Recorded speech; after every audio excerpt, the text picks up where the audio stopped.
Aimadwa Wapanya Jerusalem.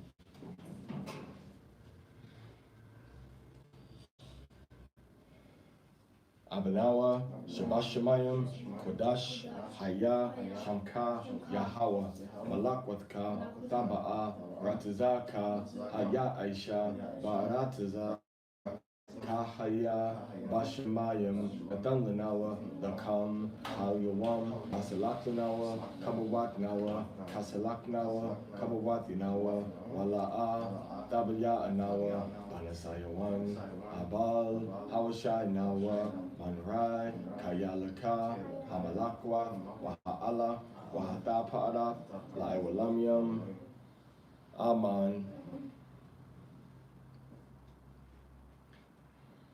Happy are they that dwell in thy house, they will be still praising thee, Selah. Happy is that people that is in such a case. Yea, happy is that people whose Alahaya is Yahweh. I will extol thee, my Alahaya, O King, and I will bless thy name forever and ever. Every day will I bless thee, and I will praise thy name forever and ever. Great is Yahweh, and greatly to be praised, and his greatness is unsearchable. One generation shall praise thy works to another, and shall declare thy mighty acts. I will speak of the glorious honor of thy majesty, and of thy wondrous works. I shall speak of the might of thy terrible acts, and I will declare thy greatness. They shall abundantly utter the memory of thy great goodness, and shall sing of thy righteousness. Yahweh is righteous, Yahweh is gracious, and full of compassion, slow to anger, and of great mercy. Yahweh is good to all, and his tender mercies are over all his works. All thy works shall praise thee, O Yahweh, and thy saints shall bless thee. They shall speak of the glory of thy kingdom, and talk of thy power, to make known to the sons of men his mighty acts, and the glorious majesty of his kingdom. Thy kingdom is an everlasting kingdom, and thy dominion endureth throughout all generations. Yahweh upholdeth all that fall, and raises up all those that be bowed down. The eyes of all wait upon thee, and thou givest them their meat in due season. Thou openest thine hand, and satisfies the desire of every living thing. Yahweh is righteous in all his ways, and holy in all his works. Yahweh is nigh unto all them that call upon him, to all that call upon him in truth. He will fulfill the desire of them that fear him. He also will hear their cry, and will save them. Yahweh preserveth all them that love him, but all the wicked will he destroy. My mouth shall speak the praise of Yahweh, and let all flesh bless his holy name forever and ever. But we will bless Yahweh from this time forth, and even forevermore. Hallelujah. Bashem Yahweh Shai, Hamashiach. Exalted and hallowed be his great name. Amen. Throughout the world which he has created, according to his will, may he establish his kingdom, bring forth his redemption, and hasten the coming of his Messiah, David, king of Yasha Allah, and Yahushua HaMashiach, king of kings, lord of lords, lion of the tribe of Judah. Amen. In our lifetime, and in our days, and in the lifetime of the entire house of Yasha Allah, speedily and soon, and say Amen. Amen. Amen. Amen. May his great name be blessed forever. May his great name be blessed forever, To all eternity blessed. and to all eternity blessed. May his great name be blessed forever, and to all eternity blessed. Blessed and praised, glorified and exalted, extolled and honored, adored and lauded, be the name of the Holy One Yahweh. Blessed be he, above and beyond all the blessings, hymns, praises, and consolations that are uttered in the world, and say Amen. Amen. Yahweh Shapathya, Vapadak Wapaya, Yagaya Dahalatka. Yahweh, open my lips, and my mouth shall show forth thy praise.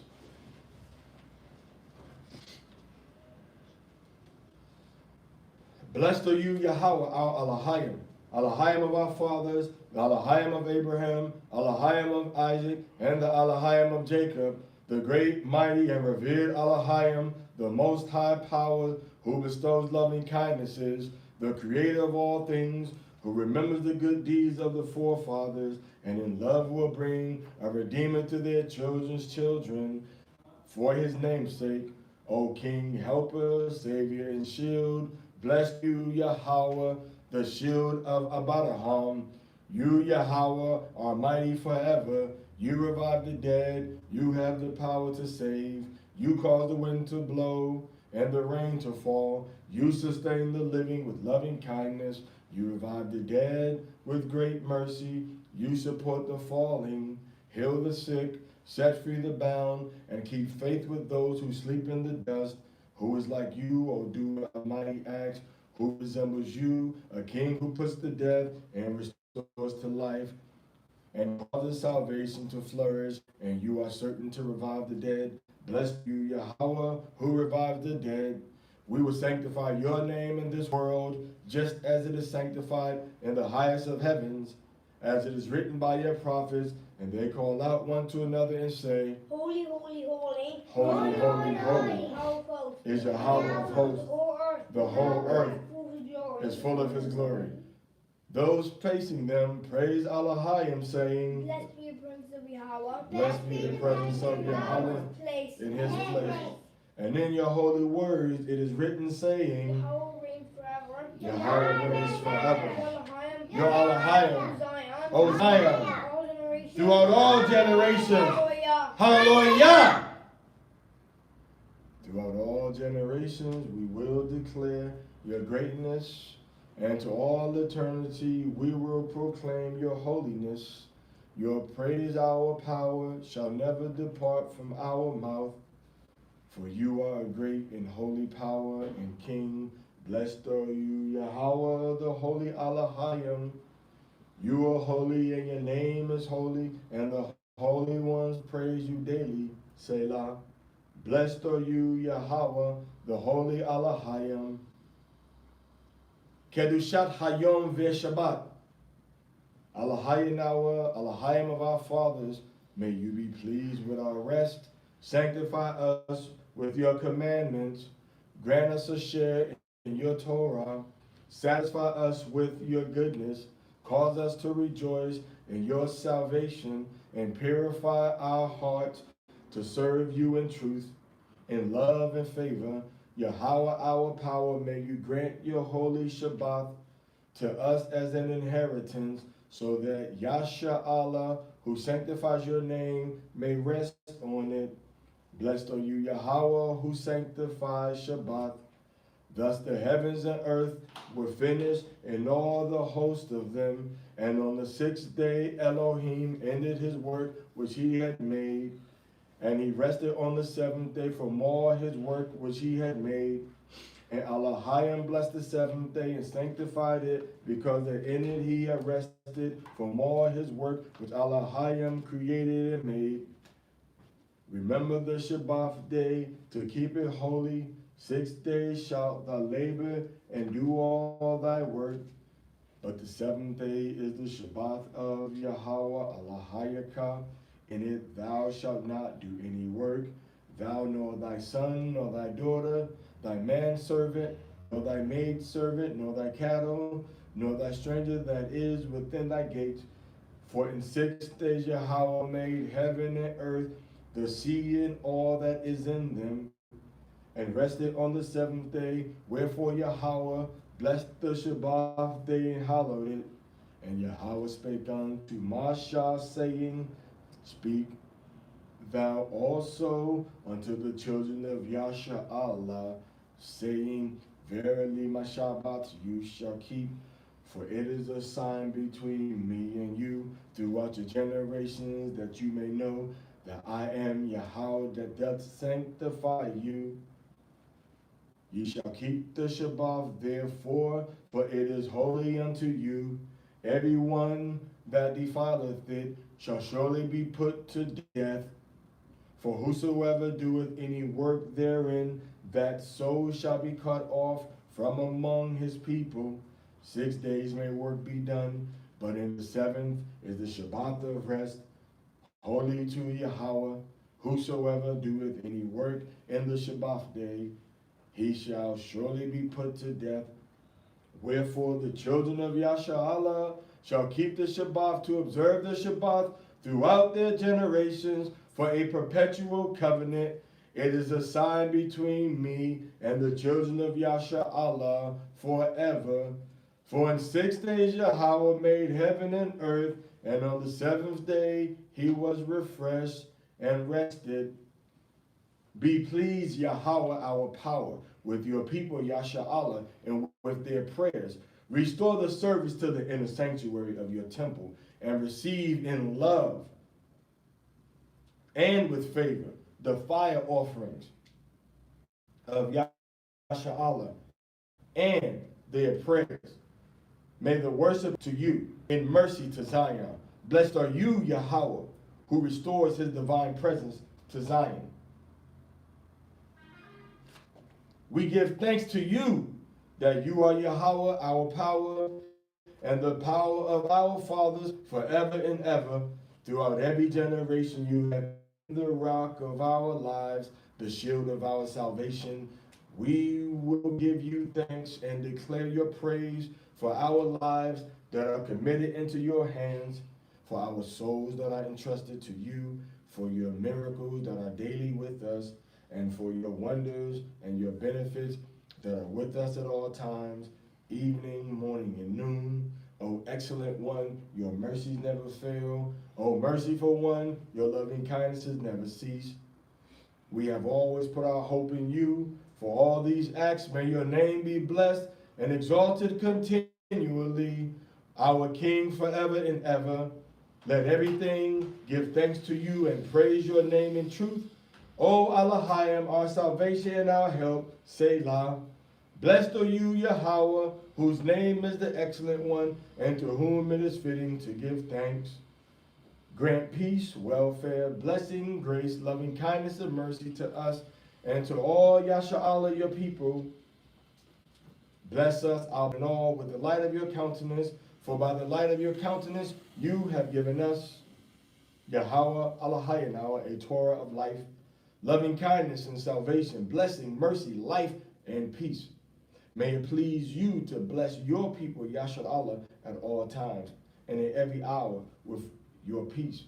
Blessed are you, Yahweh, who blesses his people, Yasha'Allah, with peace. How excellent is thy loving kindness, O Elohim. Therefore the children of men put their trust under the shadow of thy wings. Thy righteousness also, our Elohim, is very high. Who has done great things, O Elohim? Who is like unto thee? Thy righteousness is an everlasting righteousness, and thy law is the truth. Salaklia. Get this prayer real quick. For the full Kaddish.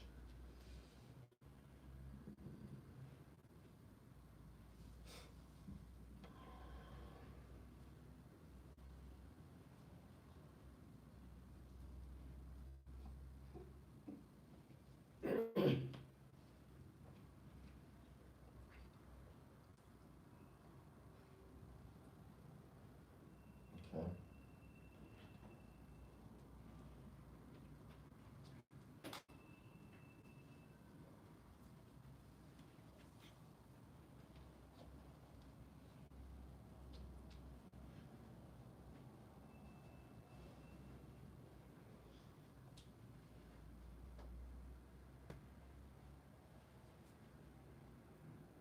Exalted and hallowed be his great name. Amen. Throughout the world which he has created according to his will, may he establish his kingship, bring forth his redemption, and hasten the coming of his Messiah, David, king of Yasha'Allah, and Yahweh Shai HaMashiach, King of kings and Lord of lords, Lion of the tribe of Judah. Amen.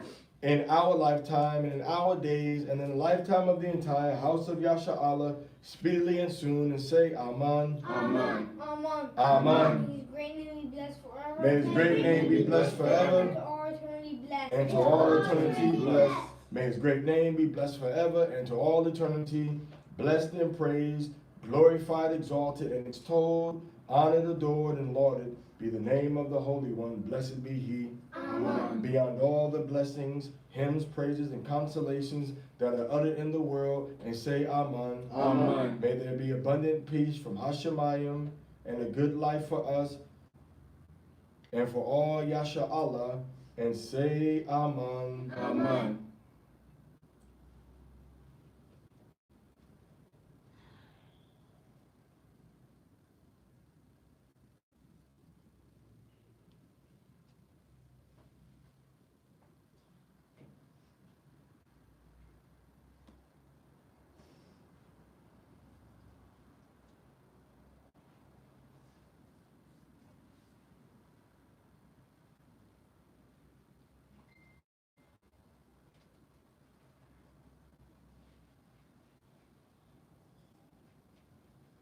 Aleinu.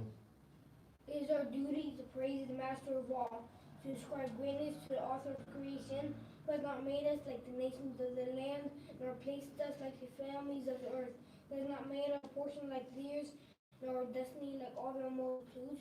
For they worship vanity and emptiness, and pray to Elohim who could not save them. We bow and worship and thank the Supreme King of Kings, the Holy One, and blessed be He, who extended the heavens and establishes the earth, whose throne of glory is in the heavens above, power's presence is in the highest of heights. He's Elohim, there is no other. Truly He is your King, there is none else.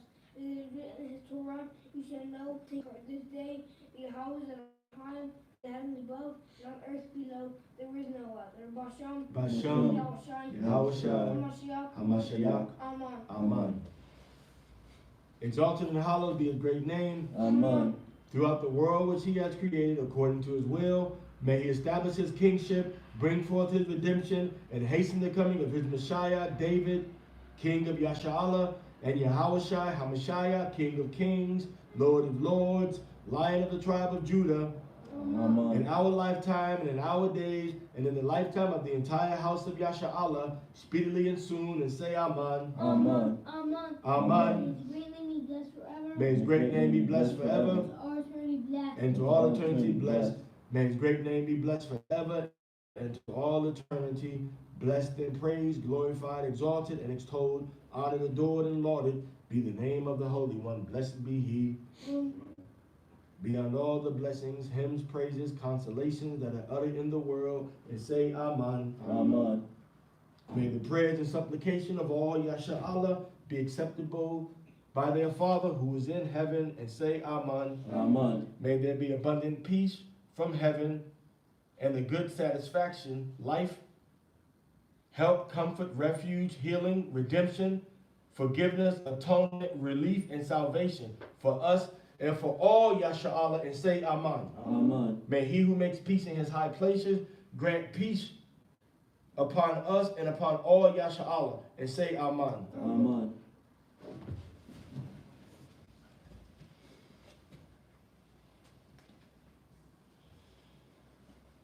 Yahweh, Yahweh. Bashem Yahushai, Hashem Yahushua. Rakanawa, Rakanawa. Wa Yasha'Allah, Wa Yasha'Allah. Wahaba Yatsapayim, Yatsapayim. Shema, Bye. Yasha'Allah.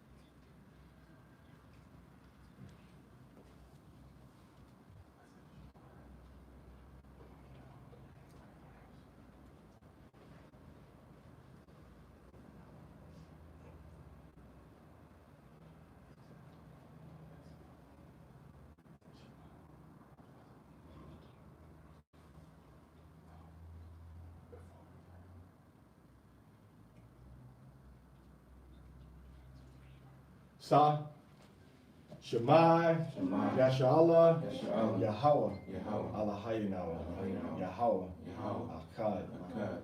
Yahweh, Yahweh. Hashem, Hashem. Yahushai, Yahushai. Rakanawa, Rakanawa. Wa Yasha'Allah, Wa Yasha'Allah. Wahaba Yatsapayim, Yatsapayim. Sa, Shemai, Yasha Allah, Yahweh, Allahayinawa, Yahweh, Akkad, Yahweh, Bashem, Yahweh Shai, Barakanawa, Yasha Allah, Yasha Party, Sa. Shemai, Yasha Allah, Yahweh, Allahayinawa, Yahweh, Akkad, Yahweh. Bashem, Yahweh Shai, Barakanawa, Yasha Allah, Yasha Party, Sa. Barakah Yahweh, Barakah Yahweh Shai, Barakah Yahweh, Barakah Yahweh Shai, Barakah Yahweh, Bashem, Yahweh Shai, Hamashiach, Barakah Yahweh, Hahawa'ah, Nathalanawa, Hashabath, Bashalom.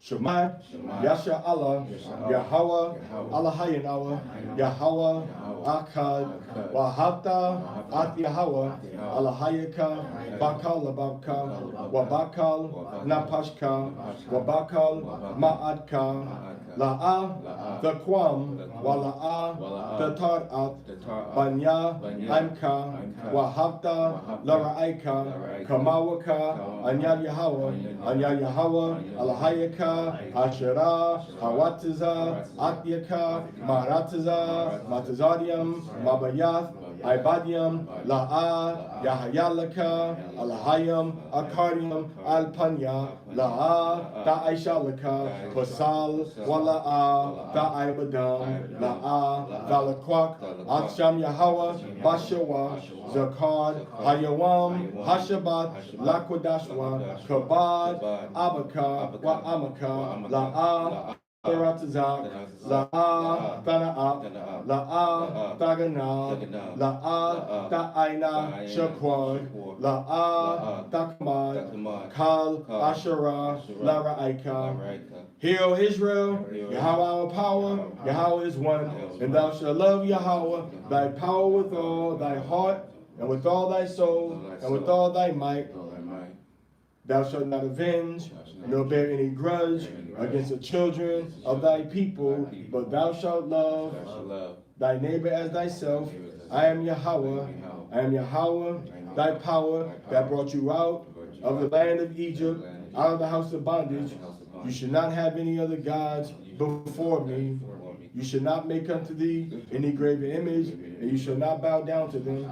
You shall not take the name of Yahweh in vain. Remember the Sabbath day to keep it holy. Honor your father and your mother. You shall not murder. You shall not commit adultery. You shall not steal. You shall not bear false witness. You shall not covet anything that belongs to your neighbor. Hallelujah. Hallelujah. Hallelujah. That's the Shabath Mincha.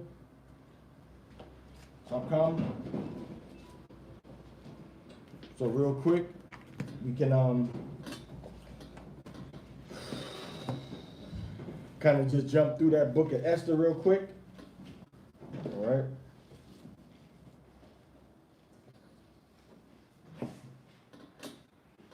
Jump into the book of Esther. Go ahead and see what that percentage is looking like on there. Esther dealing with Purim. You know, we give a summary. We ain't gonna, keep everybody on there. Okay, we ain't gonna keep everybody on there, but basically, Israel was in captivity. A woman named Vashti, the wife of the king, disrespected her husband, who was the king. He told her come. She didn't want to come. And he did like a Nino Brown. He said, "I cancel her and get me a new one." And he said, everybody in the whole kingdom, find me a wife. So they sent all the beautiful women to see who was gonna pick for his wife. He picked Esther, right? Esther was the Israelite. Her uncle was Mordecai. He was the top guy, respected in the community, all right, in our captivity. All right. There was over by Susa, which is like southern Iran, kind of close to Iraq, down by the east of the Tigris River, a little northeast of what you have now Kuwait, Persian Gulf, over that way. All right. So he like, bam, I'm gonna get me. So he got him like a we can say she was a Benjamite, we don't know for sure, but we know Mordecai was a Benjamite. You know what I'm saying? So he got him a Jamaican, Trinidadian, Barbados woman, right? So he got that woman for his wife, Israelite. All right? So then he got this Israelite woman. So then it was this dude, Haman. Haman was an Edomite. Haman was a descendant of Esau. Haman was an advisor to the king. The king was Iranian.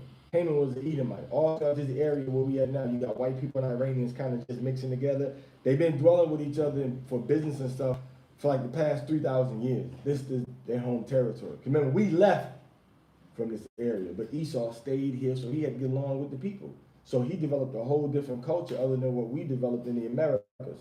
He developed more of an Eastern, Iranian, Iraqi, Arab, Greek type of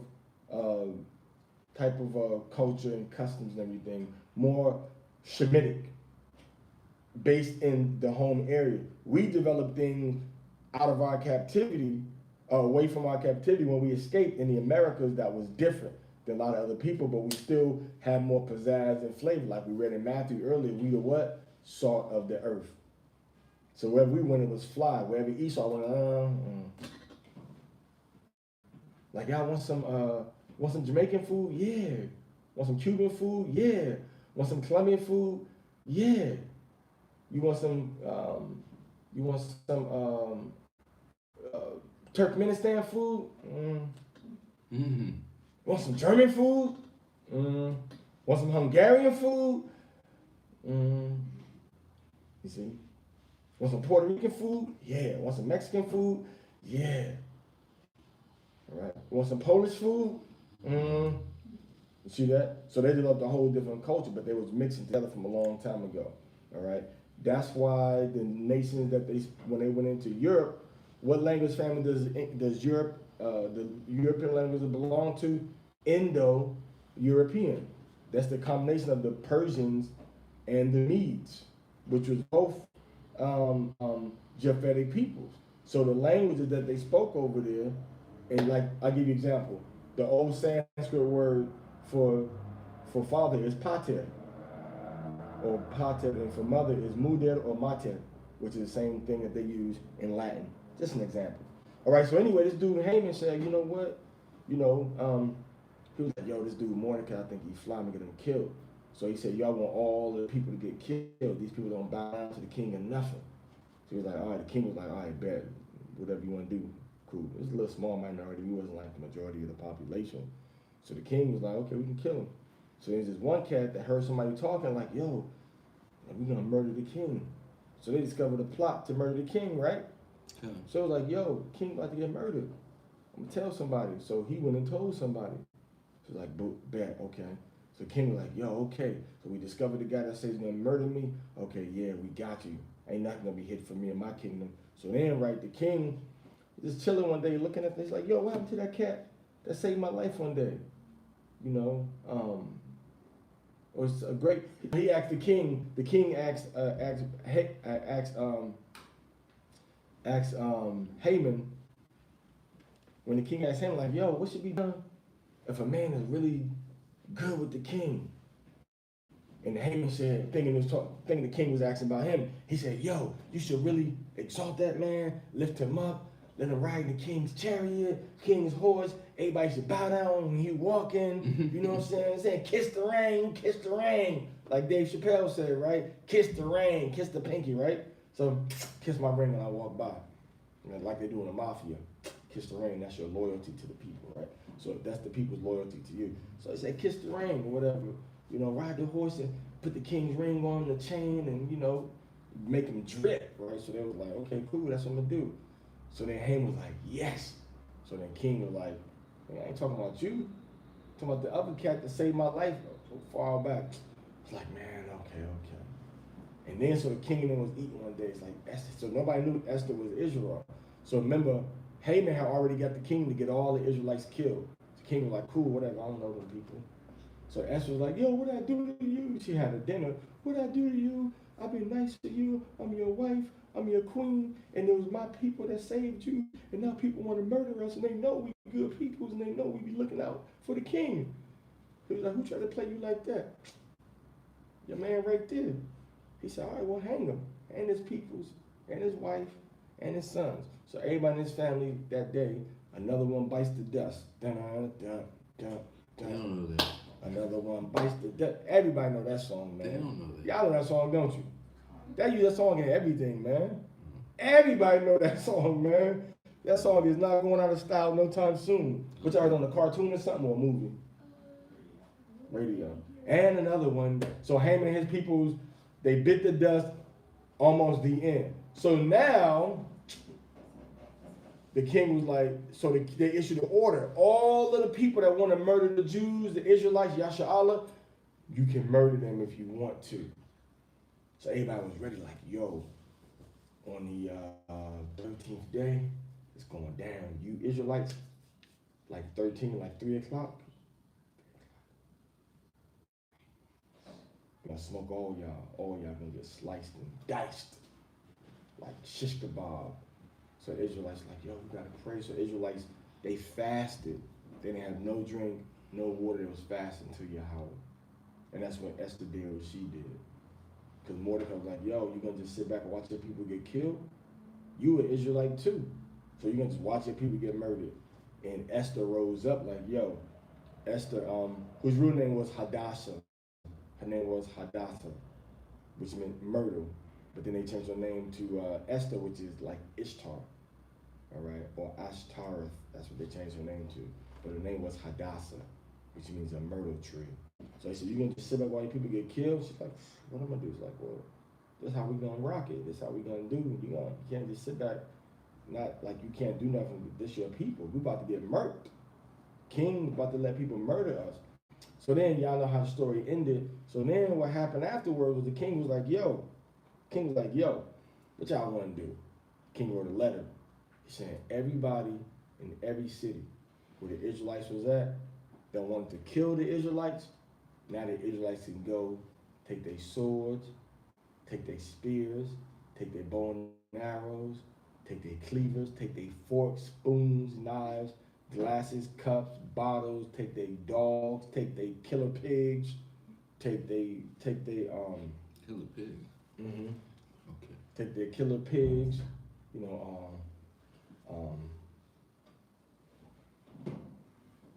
killer pigs, yeah, Officer Tangowitz. Okay. So take the killer pigs, Officer Tangowitz, Officer Minsky, and so they take the killer pigs and just kill people. So the same people tried to kill us, murder us, we got even with them and we killed them. And many of the people who was just neutral on the sidelines, the scripture says that they became Jews. What does that mean? They became Jews. That means that day they decided to follow Yahweh and to follow the Torah. And they began practicing the same way. And these people now are called proselytes. And some of these people's descendants are still around in Iraq and in Iran to this day. As Dion Wilder said, to this day, Dante Wilder, to this day. So they still following them to this day, man. I can't say. Was he talking to Radio Rahim? I can't say to this day, man, what I think about that brother, man. To this day. Radio Rahim, what? When he was that the interview with Radio Rahim? Radio Rahim died. No, but he was talking to one dude who he likened to Radio Rahim. Oh, yeah. He's an Israelite guy. He said, why you asking me that question? Yeah. And blah, blah, blah, blah, blah, blah, blah. We suffering, we still being oppressed to this day.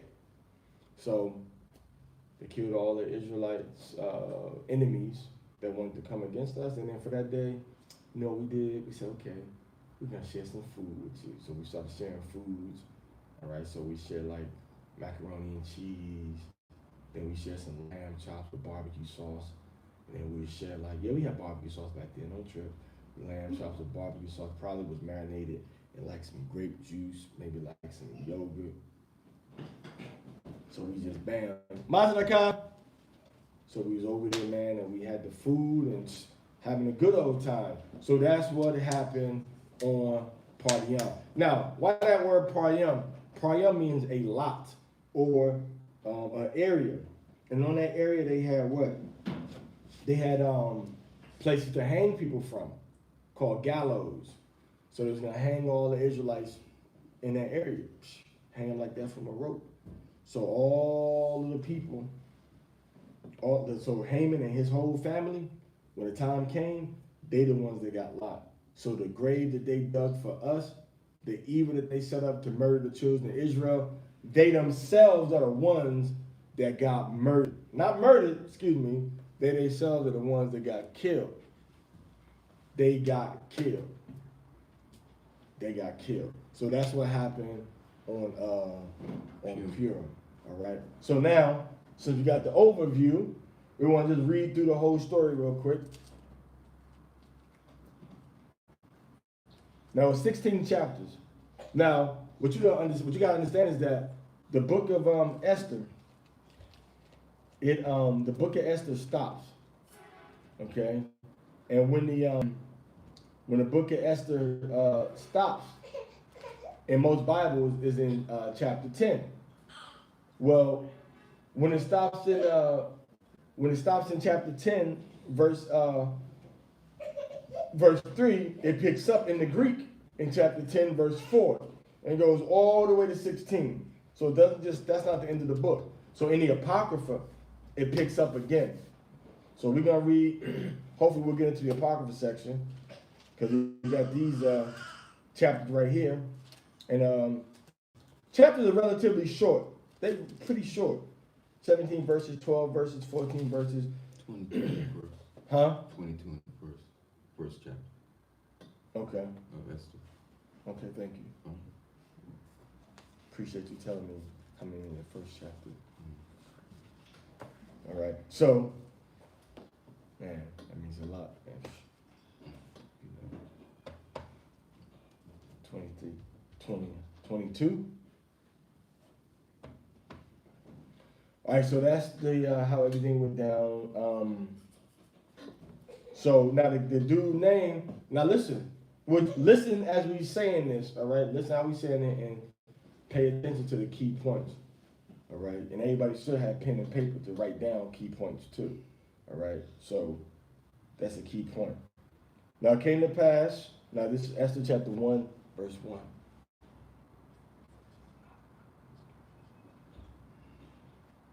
Got a little power left. All right, y'all ready? Now, it came to pass in the days of Ahasuerus. This is Ahasuerus who reigned from India even unto Ethiopia, over 127 provinces.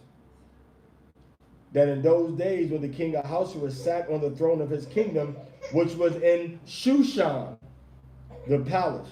In the 3rd year of his reign, he made a feast unto all his princes and his servants, and the power of Persia and Media, the nobles and princes of the province being before him. When he showed the riches of his glorious kingdom and the honor of his excellent majesty many days, even 180 days, 180 days. And when these days were expired, the king made a feast unto all the people that were present in Shushan, the palace, both great and small, 7 days, in the court of the garden of the king's palace, where were hangings, where were white, green, and blue hangings, fastened with cords of fine linen and purple, to silver rings and pillars of marble. The beds were of gold and silver, upon the pavement of red, blue, and white, and black marble. And they gave them drink in vessels of gold, the vessels being diverse one from another, and royal wine in abundance according to the state of the king.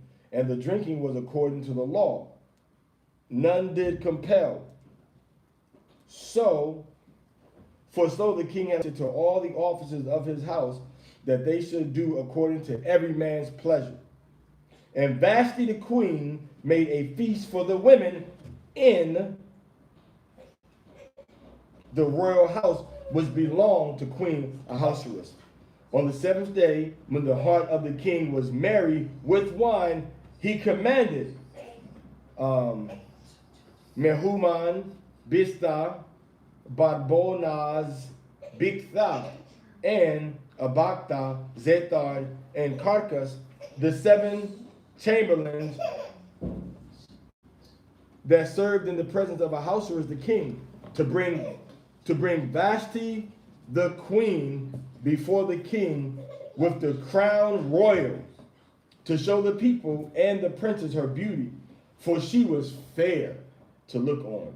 But the queen Vashti refused to come to the king's at the king's commandment by his chamberlains. Therefore was the king very wroth, and his anger burned in him.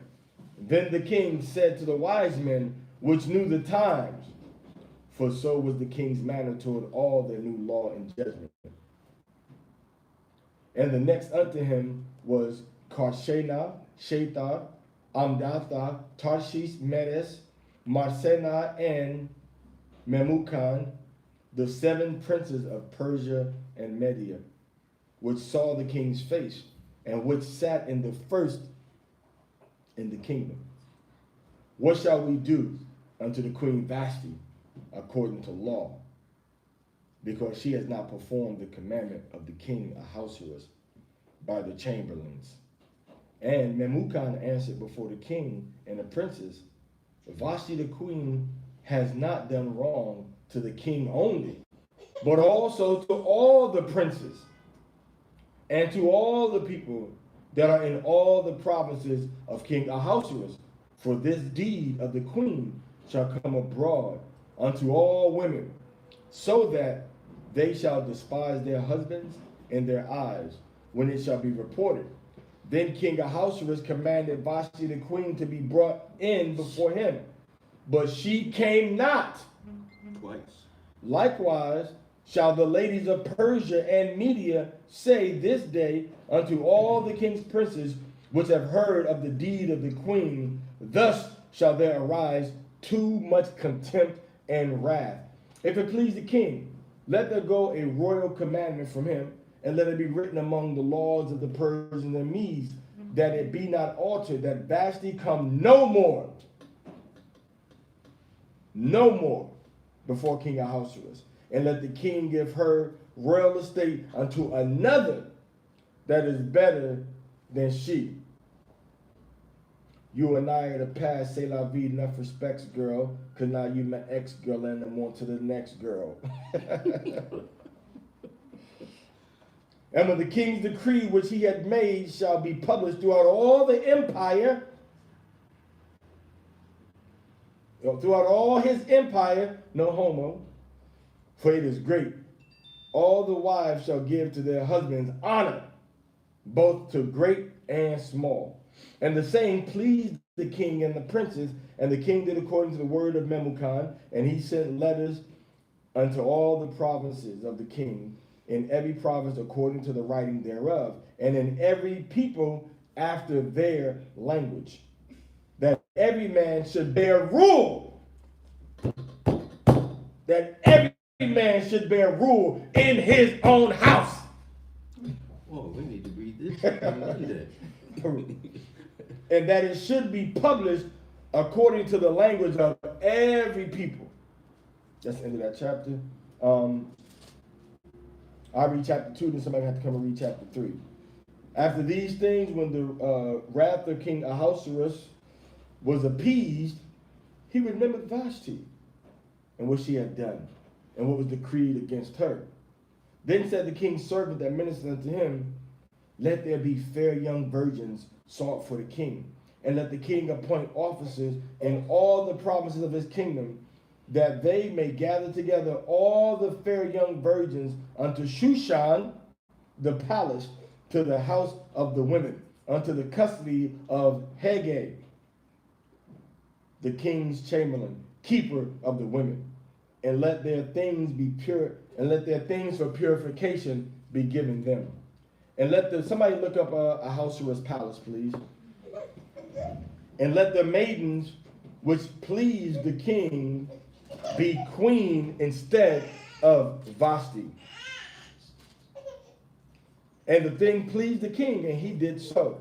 Now in Shushan the palace there was a certain Jew whose name was Mordecai, the son of Jair, the son of Shimei, the son of Kish, a Benjamite, who had been carried away from Jerusalem with the captivity, which had been carried away with Jeconiah, king of Judah, whom Nebuchadnezzar, the king of Babylon, had carried away.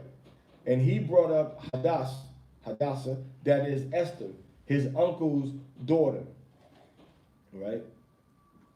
For she had neither father nor mother, and the maiden was fair and beautiful, whom Mordecai, when her father and mother were dead, took for his own daughter. So it came to pass when the king's commandment and his decree was heard, and when many maidens were gathered together unto Shushan, the palace, to the get a good picture or recreation, accurate, to the custody of Haggai, that Esther was brought also unto the king's house, to the custody of Haggai, keeper of the women. And the maiden pleased him, and she obtained kindness of him, and he speedily gave her the things for purification, with such things as belonged to her. The 7 maidens which were meet to be given her out of the king's house, and he preferred her and her maids unto the best place of the house of the women. Esther had not shown her peoples. Esther had not showed her people nor her kindred, for Mordecai had charged her that she should not show it. And Mordecai walked every day before the court of the women's house to know how Esther did and what should become of her. Now when every Now when every maid's turn had come to go in to King Ahasuerus, after that she had been 12 months according to the manner of women.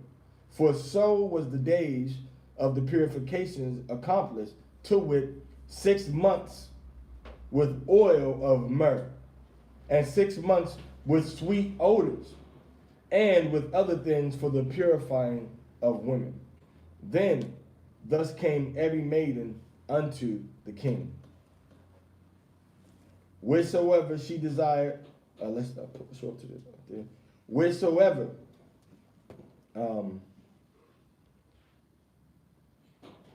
whatsoever she desired was given. Show it on the screen.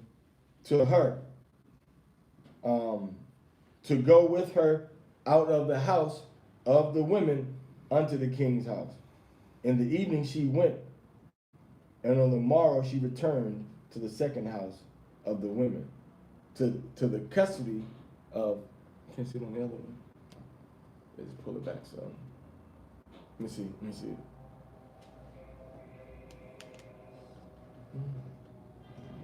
Do you have any archaeological remains or recreation? So it's Ahasuerus and Xerxes, right? All right. So let's see if we get an accurate historical creation. That's a picture, something that's a little accurate. Salakia. Artist rendition. Yeah. In the evening she went and turned on the morrow. In the evening she went, and on the morrow she returned into the second house of the women, to the custody of Shaashgaz, the king's chamberlain, which kept the concubines. She came in unto the king no more, except the king delighted in her, and that she was called by name. Now when the turn of Esther, the daughter of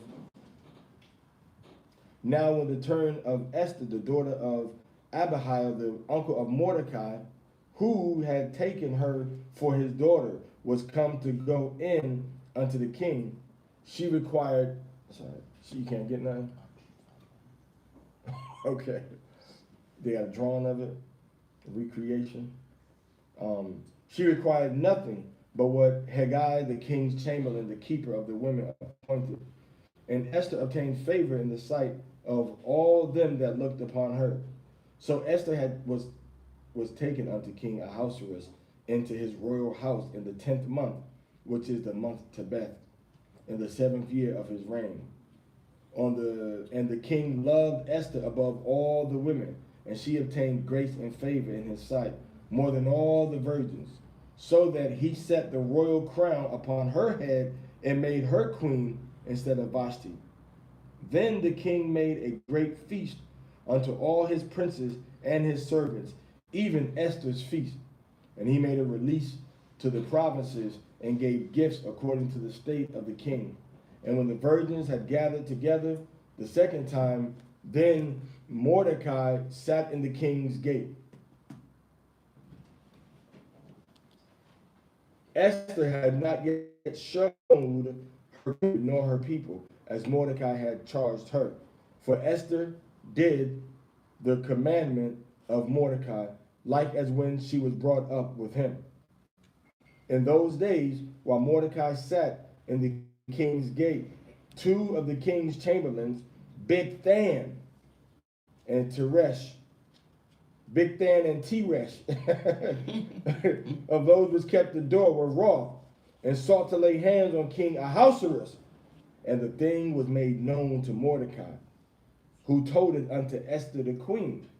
And Esther certified the king thereof in Mordecai's name.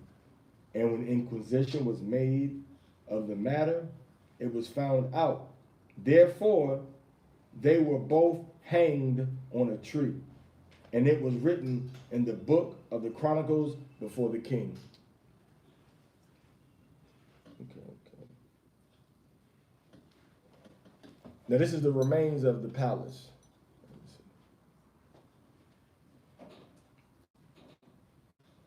Sure.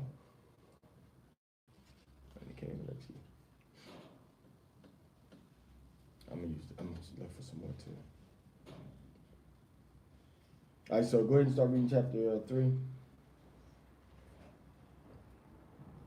After these things did King Ahasuerus promote Haman, the son of Hammedatha, the Agagite, and advanced him, and set his seat above all the princes that were with him, and all the king's servants that were in the king's gate bowed and reverenced Haman, for the king had so commanded concerning him.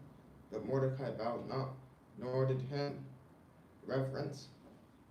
Then the king's servant, which were in the king's gate, said unto Mordecai, Why transgresseth to them? And they told Haman to see whether Mordecai's matter would stand, for he had told them that he was a Jew. Then Haman was full of wrath, and he thought scorn to lay hands on Mordecai alone, for they had shown him in the people of Mordecai. Wherefore Haman sought to destroy all the Jews that were throughout the whole kingdom of Ahasuerus, even the people of Mordecai. In the first month, that is, the month Nisan, in the 12th year of King Ahasuerus, they cast Purim, that is, the lot, before Haman from day to day, and from month to month, to the 12th month, that is, the month Adar.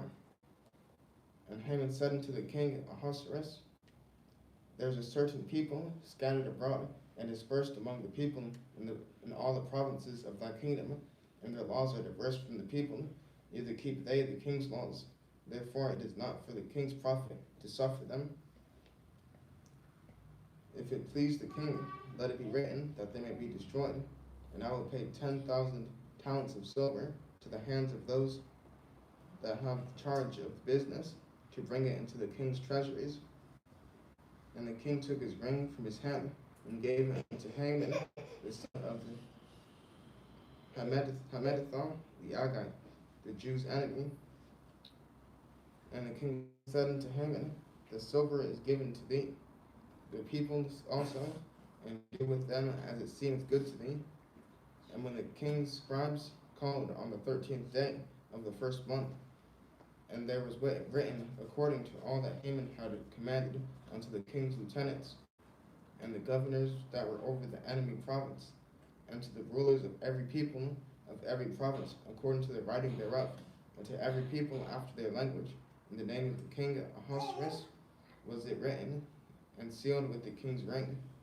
And the letters were sent by post to all the king's provinces, to destroy, to kill, and to cause to perish all Jews, both young and old, little children and women, in one day, even upon the 13th day of the 12th month, which is the month Adar, and to take spoil of them for a friend, the copy of the writing for a commandment to be given in every province. So for 11 months they were preparing for this, right?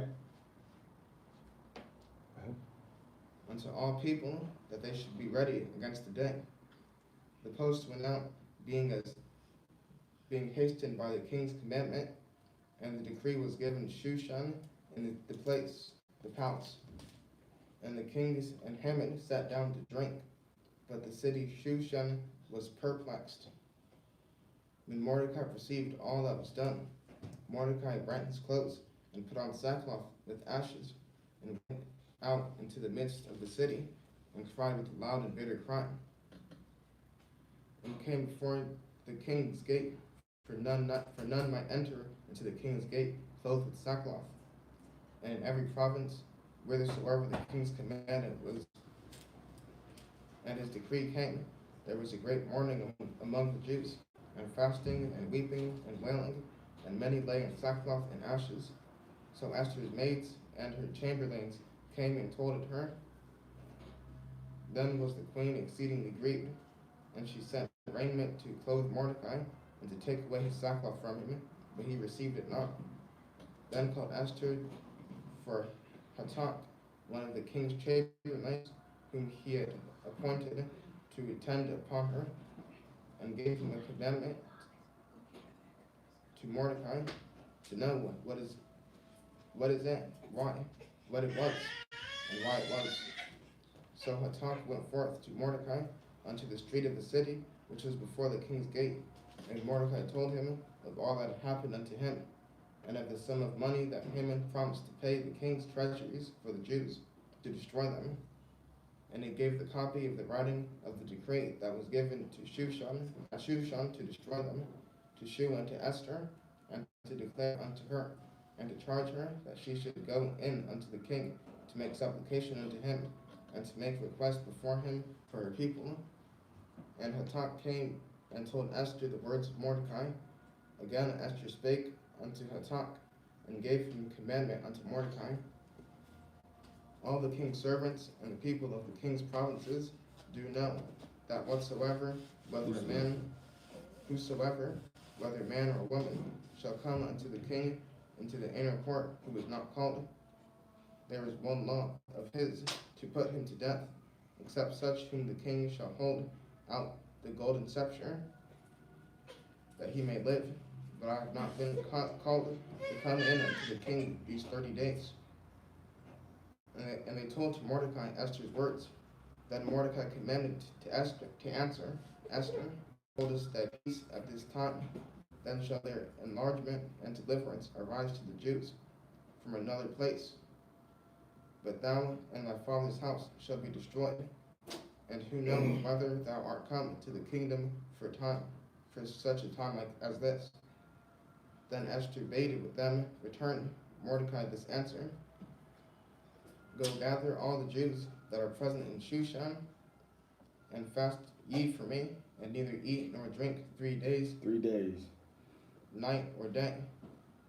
I also and my maidens will fast likewise, and so will I go unto the king, which is not according to the law.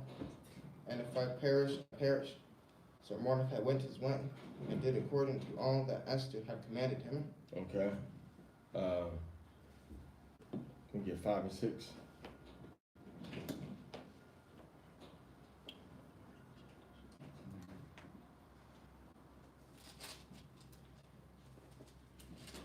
Now it came to pass on the 3rd day that Esther put on her royal apparel, and stood in the inner court of the king's house, over against the king's house. And the king sat upon his royal throne in his royal house, over against the gate of the house. And it was so, when the king saw her and touched the top of the scepter, then said the king unto her, What wilt thou, Queen Esther? And what is thy request? It shall be even given thee to half the kingdom. And Esther answered, If it seem good unto the king let the king and Haman come this day unto the banquet that I have prepared for him. And the king said, cause Haman to make haste, that he may do as Esther hath said. So the king and Haman came to the banquet that Esther had prepared. And the king said unto Esther at the banquet of wine, what is thy petition? And it shall be granted thee. And what is thy request? Even to half of the kingdom it shall be performed. Then answered Esther and said, my petition and my request is, if I have found favor in the sight of the king, and if it please the king to grant my petition, please perform my request. Let the king and Haman come to the banquet that I shall prepare for them, and I will do tomorrow as the king hath said. Then went Haman forth that day, joyful and with a glad heart. But when Haman saw Mordecai in the king's gate, that he stood not up nor moved for him, he was full of indignation against Mordecai. Nevertheless, Haman refrained himself, and when he came home, he sent and called for his friends and Zeresh his wife. And Haman told them of the glory of his riches and the multitude of his children, and all the things wherein the king had promoted him, and how he had advanced him above the princes and the servants of the king. Haman said moreover, yea, Esther the queen did let no man come in with the king unto the banquet that she had prepared but myself, and tomorrow I am invited unto her also with the king.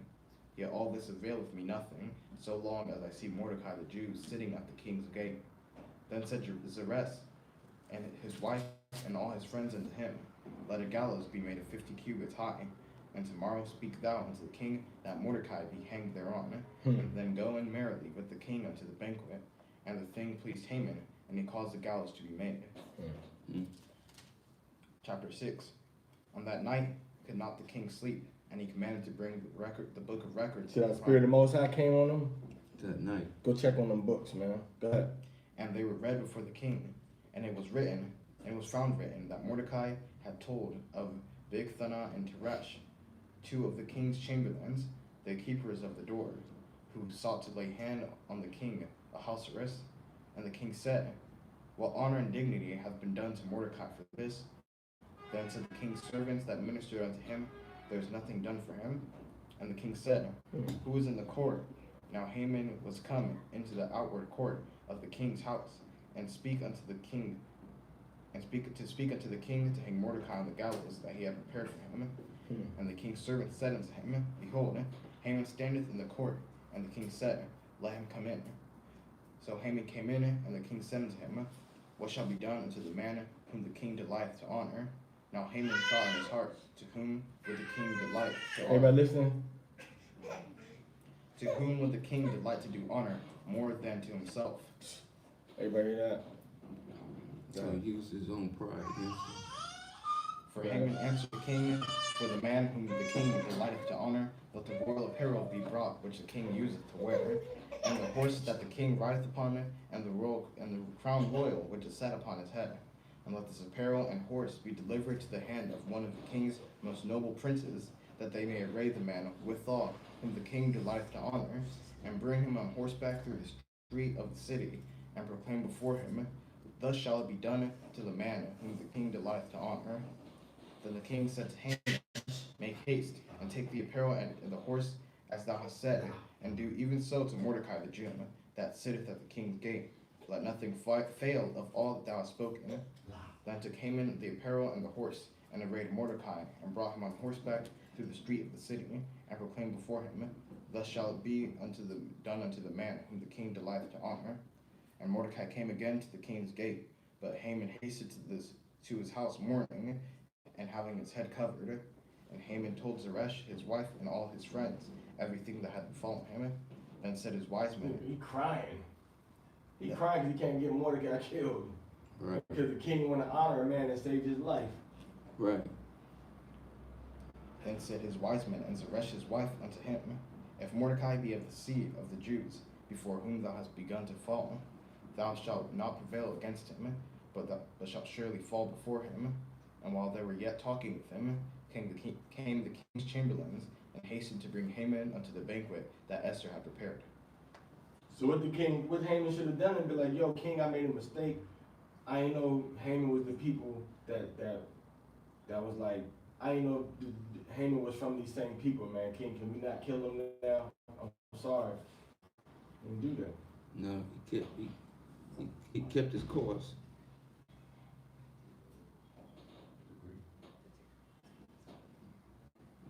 Okay. You read 2? Okay. Okay. 7 minutes. Esther chapter 7. So the king and Haman came to the banquet with Esther the queen. And the king said again unto Esther on the second day at the banquet of wine, what is thy petition, Queen Esther?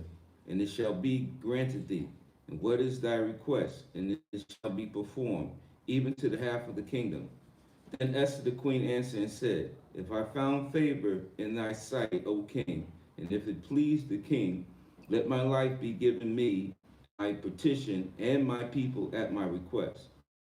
For we were sold, I and my people, to be destroyed, and to be slain, and to perish. But if we have been sold for bondmen and bondwomen, I had held my tongue, although the enemy could not countervail the king's damage. Then the king Ahasuerus answered and said unto Esther, the queen, who is he, and where is he, that durst presume in his heart to do so? And Esther said, their adversary and enemy is this wicked Haman. Then Haman was afraid before the king and the queen. And the king, arising from the banquet of wine, in his wrath, went into the palace garden. And Haman stood up to make request for his life to Esther the queen, for he saw that there was evil determined against him by the king.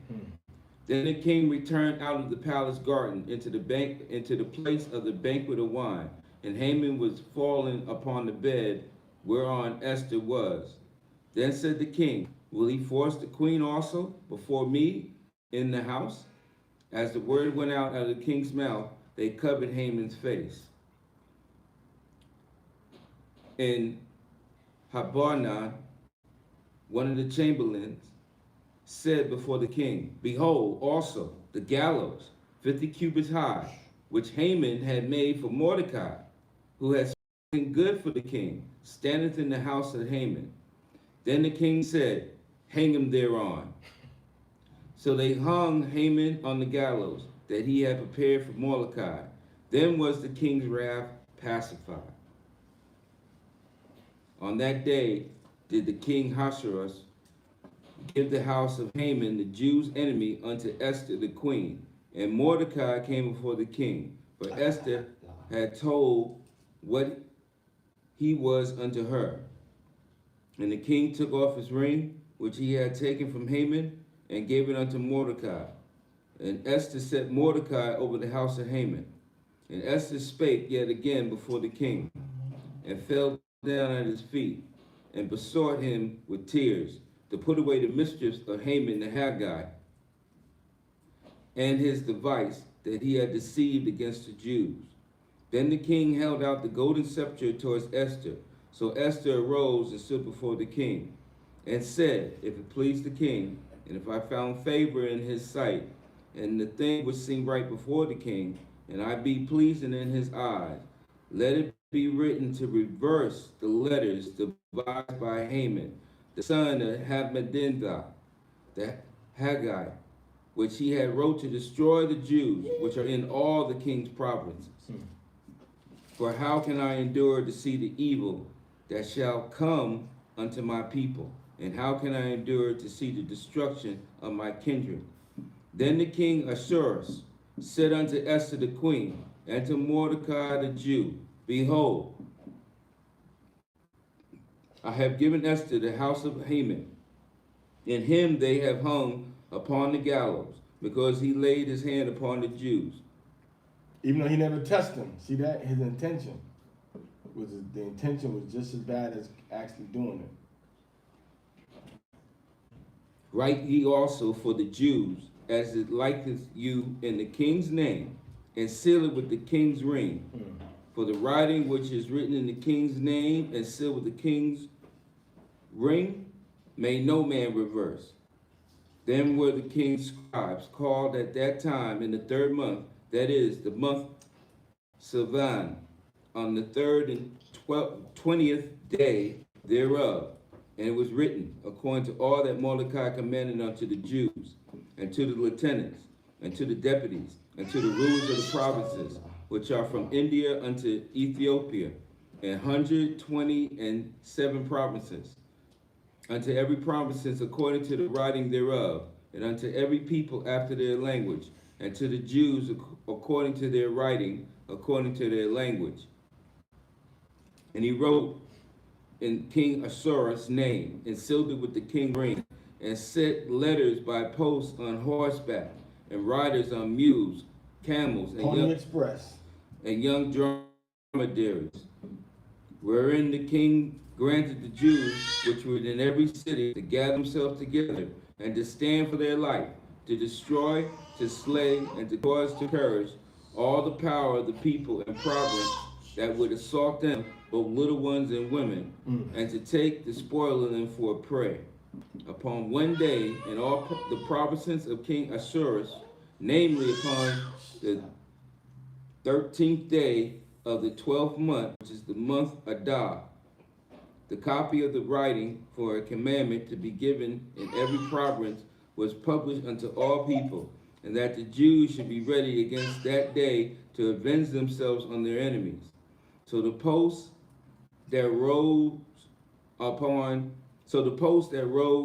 mules and camels went out, being hastened and pressed on by the king's commandment. And the decree was given at Shushan, the palace. And Mordecai went out from the presence of the king in a royal apparel of blue and white, and with a great crown of gold, and with a garment of fine linen and purple. And the city of Shushan rejoiced and was glad. The Jews had light and gladness and joy and honor. And in every province and in every city, whithersoever the king's commandment and his decree came, the Jews had joy and gladness, a feast and a good day. And many of the people of the land became Jews, for the fear of the Jews fell upon them. So when it said many of the people of the land became Jews, that means that the people started to practice the customs and the laws and the traditions of the Jews, the Israelites. So they acted like strangers and bowed themselves to the commandments of the Jews. So they started to keep the commandments. All right. So this is the word that was used. When you look at the Hebrew word, is Yahadiah, which means Yahud, like they converted. You see? So they converted to keep the commandments. See, the whole thing that we've been taught about, that no Gentiles ever in the history of the world was accepted by the Israelites and kept our commandments that wasn't born an Israelite, that's not true. We see right here, there's one verse. It says, many people of the land became Jews, and the fear of the Jews came upon everybody. Because of the commandment written that was sealed by the king's ring, written by Mordecai in the king's name. Okay? Divine intervention. So those that did not want to become under the Jews' authority and keep the commandments, they had a great day of wrath coming upon them. Okay, that was two. Yeah, a lot of them converted. All right. Now in the 12th month, that is the month Adar, on the 13th day of the same, when the king's commandment and his decree drew near to be put in execution, in the day that the enemies of the Jews hoped to have power over them, though it was turned to the contrary, that the Jews had ruled over them that hated them. The Jews gathered themselves together in their cities throughout the provinces of King Ahasuerus to lay hand on such as sought to hurt, and no man could withstand them. For the fear of them fell upon all the people. And all the rulers of the provinces and lieutenants and deputies and officers of the king helped the Jews, because the fear of Mordecai fell upon them.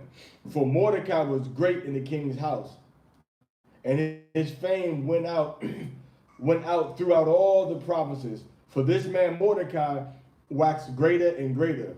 Thus the Jews smote all their enemies with the stroke of the sword, and slaughter and destruction, and did what they would unto them that hated them.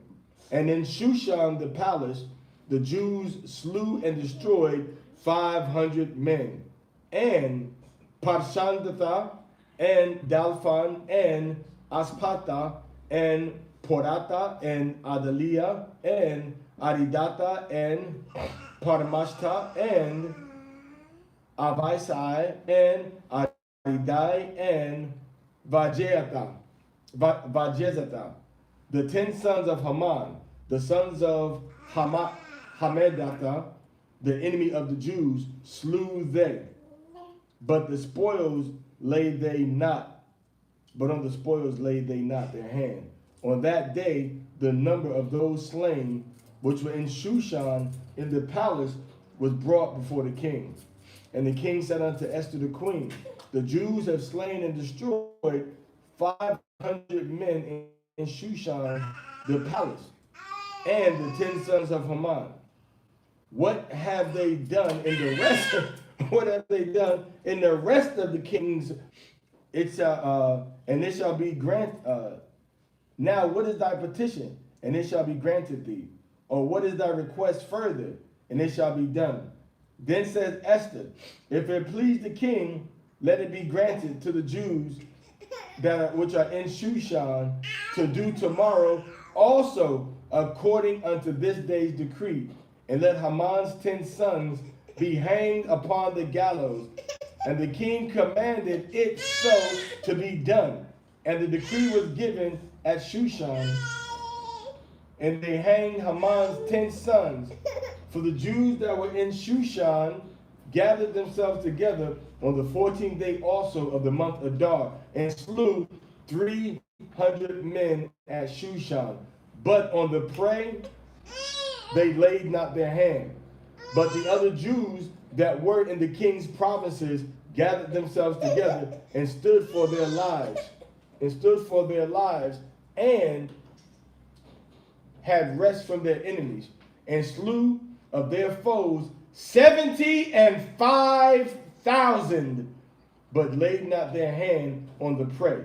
On the 13th day of the month Adar, and on the 14th day of the same, rested they, and made it a day of feasting and gladness.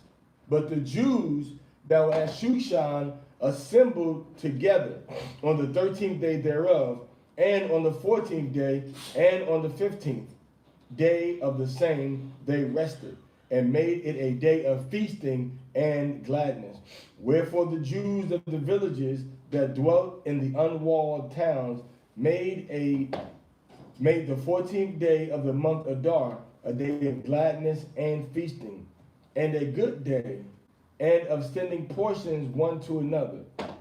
And Mordecai wrote in all the provinces of the king Ahasuerus, both near and far, to establish this among them, that they should keep the 14th day of the month Adar, and the 15th day of the same yearly, as the days wherein the Jews rested from their enemies, and the month which was turned unto them from sorrow to joy, and from mourning into a good day.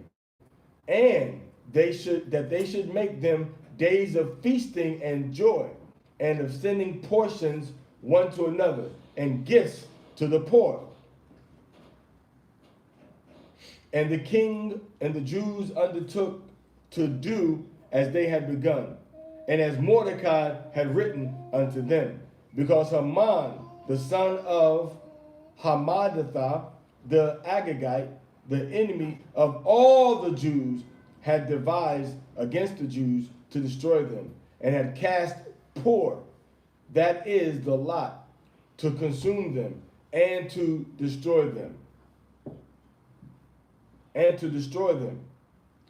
But when Esther came before the king, he commanded by letters that his wicked device, which he devised against the Jews, should return upon his own head, and that he and his sons should be hanged on the gallows. Therefore they called them these days Purim, after the name of Pur Lot.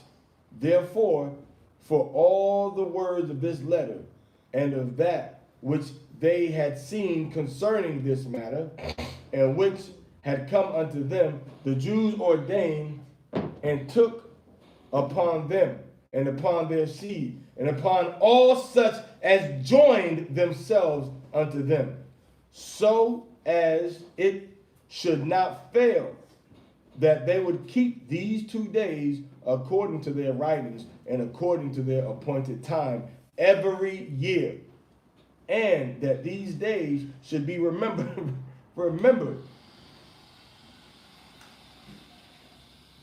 and that these days should be remembered and kept throughout every generation, every family, every province, and every city, and that these days of Purim should not fail from among the Jews, nor the memorial of them perish from their seed. Then Esther the queen, the daughter of Abihail, and Mordecai the Jew, wrote with all authority to confirm this second letter of Purim. And he sent the letters unto all the Jews to the 127 provinces of the kingdom of Ahasuerus, with words of peace and truth, to confirm these days of Purim in their times of, and Esther the queen had enjoined them. And as they had decreed for themselves and for their seed the matter of the fasting and their cry, and the decree of Esther confirmed these matters of Purim as it is written in the book.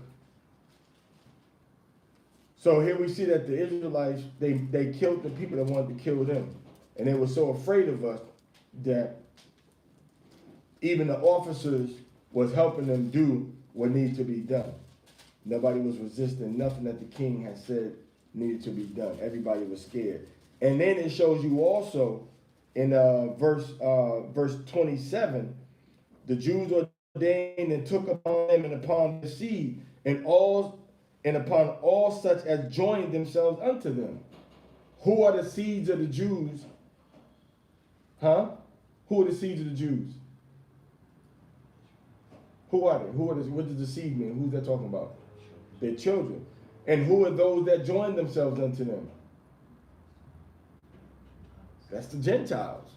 There was Gentiles that joined themselves unto the children of Israel. So when you read the Bible, you see different than what people say now.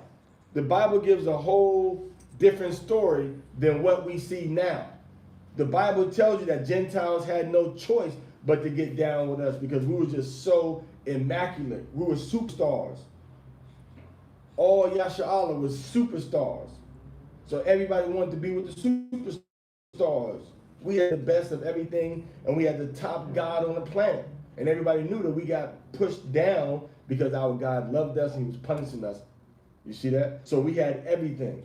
So everybody wanted to be like us. They wanted to be with us. They wanted to follow what we follow. So you see now the people was turning around saying, you know what? We're going to follow the Israelites. And anybody that joined us up unto us, they was expected to keep the Purim also.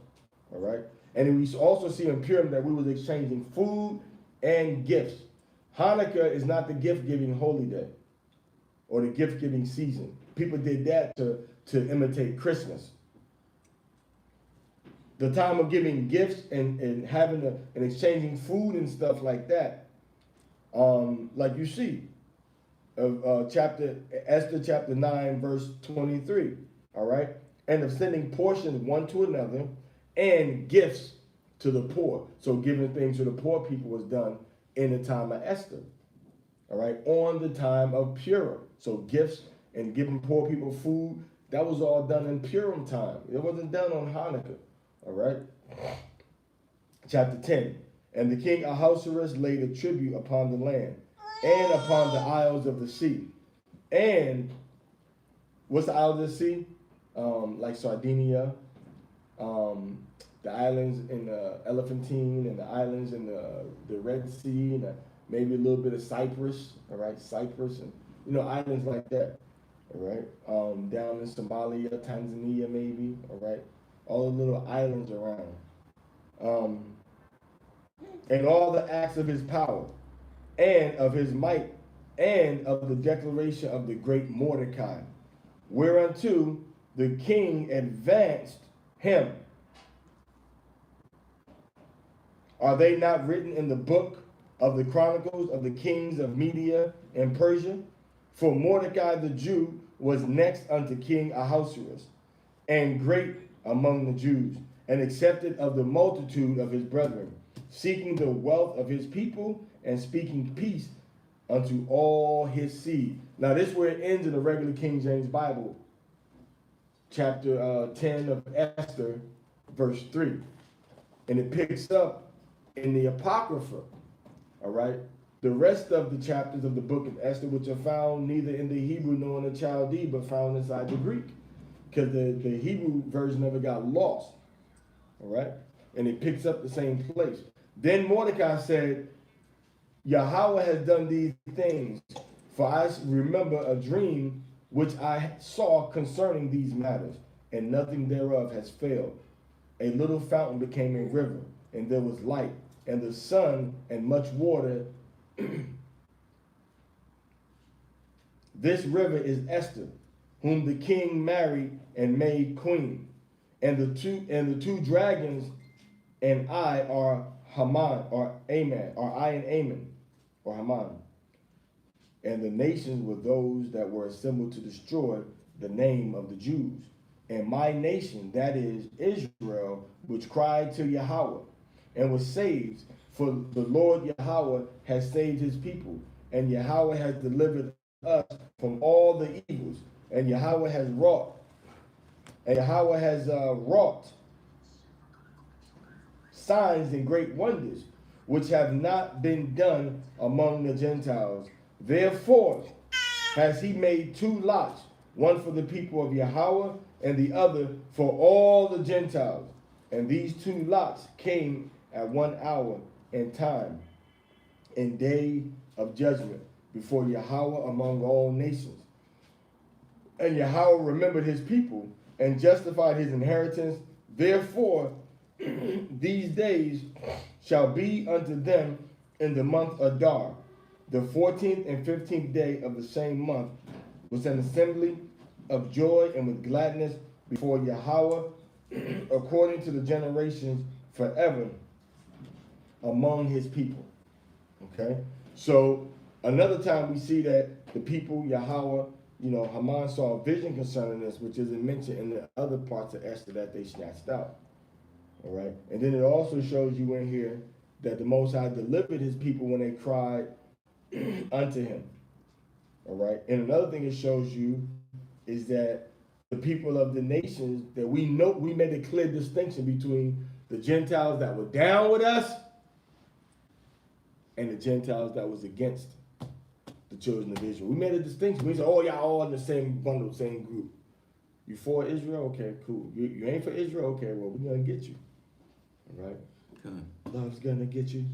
Love's going to get you. Love's going to get you. Love's going to get you. All right, so 11 and 12. Oh, man, 11 and 12. 18 verses. Go ahead. In the 4th year of the reign of Ptolemy says Ptolemy and Cleopatra, Dositheus, who said he was a priest and Levite, and Ptolemy, his son, brought this epistle of Purim, which they said was the same, and that Lysimachus, the son of Ptolemaeus, that was in Jerusalem, had interpreted it. In the 2nd year of the reign of Artaxerxes the Great, in the 1st day of the month Nisan, Mardochus, the son of Jairus, the son of Semei, the son of Kisai, of the tribe of Benjamin, had a dream, who was a Jew, and dwelt in the city of Susa, a great mountain, being a savior in the king's court. He was one of the captives, which Nebuchadnezzar, the king of Babylon, carried from Jerusalem, and Jeconiah, king of Judah, king of Judea. And this was his dream. Behold, a noise of tumult, with thunder and earthquakes, and uproar in the land. And behold, two great dragons came forth, ready to fight, and their cry was great. And at their cry all nations were prepared to battle, that they might fight against the righteous people. And lo, a day of darkness and obscurity, tribulation and anguish, affliction and great uproar upon earth. And the whole righteous nation was troubled, fearing their own evils, and were ready to perish. And they cried unto Elohim, and upon their cry, as it were from a little fountain, was made a great flood, even much water. The light of the sun rose up. The light and the sun. The light and the sun rose up, and the lowly were exalted, and devoured the glorious. Now when Mardochius, Or more, you can say Mordecai. now Mordecai, who had seen this dream, and what Elohim had determined to do, was awake, he bare this dream in mind, and until night, by all means, was desirous to know it. Desirous to know it. And Mordecai took his rest in the court of Gabbatha, and Thara, the two eunuchs of the king. That's a big thumb and remember Tiara, the guards. Go ahead. And keepers of the palace. Eunuch is a man that they basically cut his, they kind of like tie their scrotums up, right? When they took out their testes, they castrate them. They don't take up their rod though, right? Just they cut a man's balls off, and it makes his body get more, he gets bigger some kind of way by doing that, right? But he loses desire for women, balls, because that's where you make testosterone and stuff. And that's where your testosterone is what drives you to want to recreate. Like that. And he heard their devices, and searched out their purposes, and learned that they were about to lay hands upon Artaxerxes, the king. And so he certified the king of them. And the king examined the two eunuchs. And after that they had confessed it, they were strangled. And the king made record of these things, and Mordecai also wrote thereof. And the king commanded Mordecai to serve in the court, and for this he rewarded him. Howbeit Haman, the son of Amadathus, the Agite, who was in great honor with the king, sought to molest Mordecai and his people because of the two eunuchs of the king. All right, 13 and 14.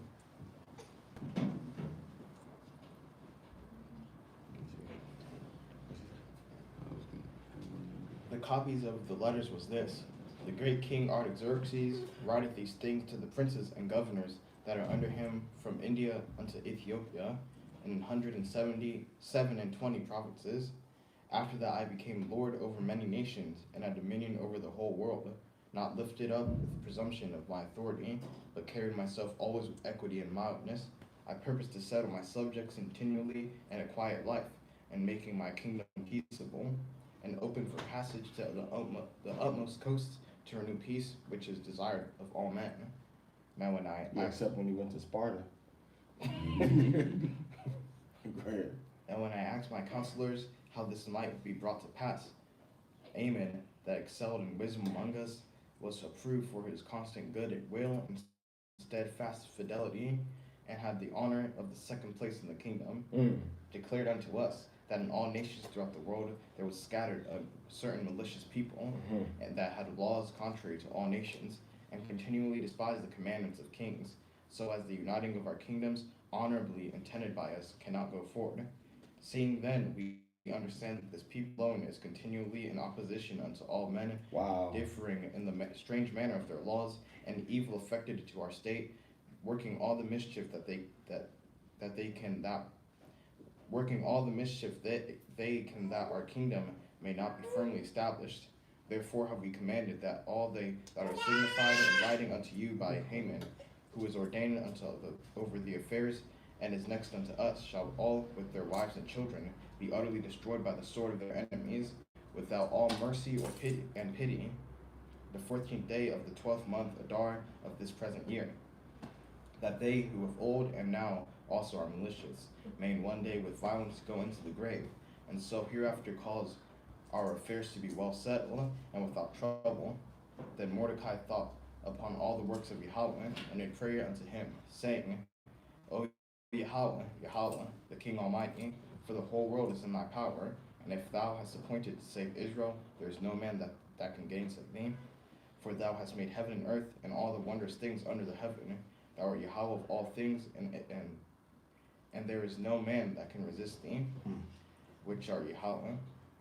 Thou knowest all things, and thou knowest, Yahweh, that it was neither in contempt nor pride, nor for any desire of glory, that I did not bow down to the proud Haman. For I could have been content with the good will for the salvation of Yashalah, to kiss the soles of his feet. But I did this, that I might not prefer the glory of man above the glory of Elohim. Neither will I worship any but thee, O Yahweh, neither will I do it in pride. And now, O Yahweh, Elohim, King, spare thy people for their inheritance that hath been in thine from the beginning.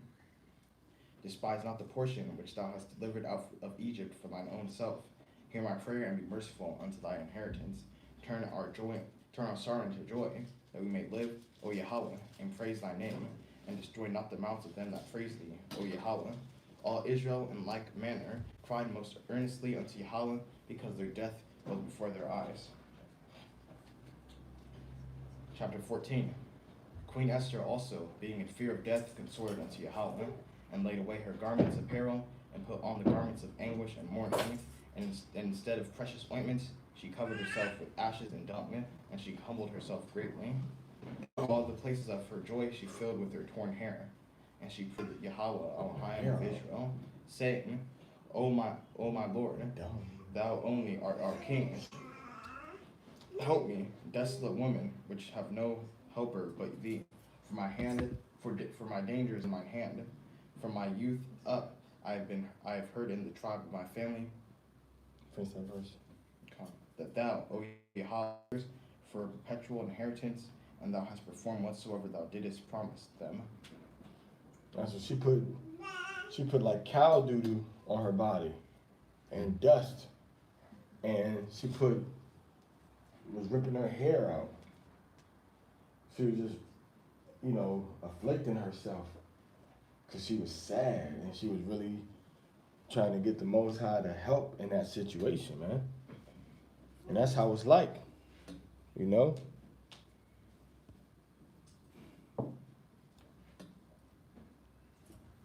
Shalom, James Taylor.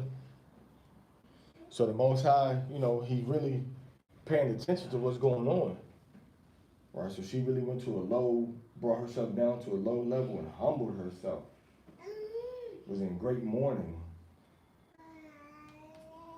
Very great mourning.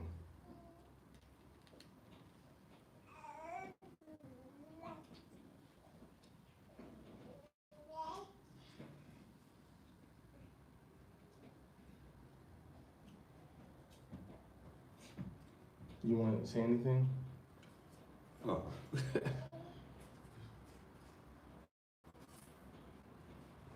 I mean, she saw the condition of her people, and she went to the extreme to try to get intercession by the Heavenly Father.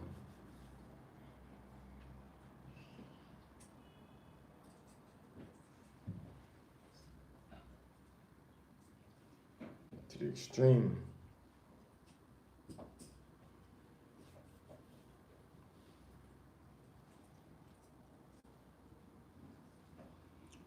Because she was in fear of her life.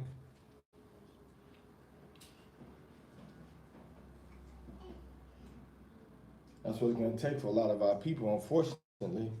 Yeah. You have to have the Most High really put a life or death fire up under you. For you to choose. Before you realize that, man, I better act and be sincere and serious about, what's going on with the work of the Most High and whatnot.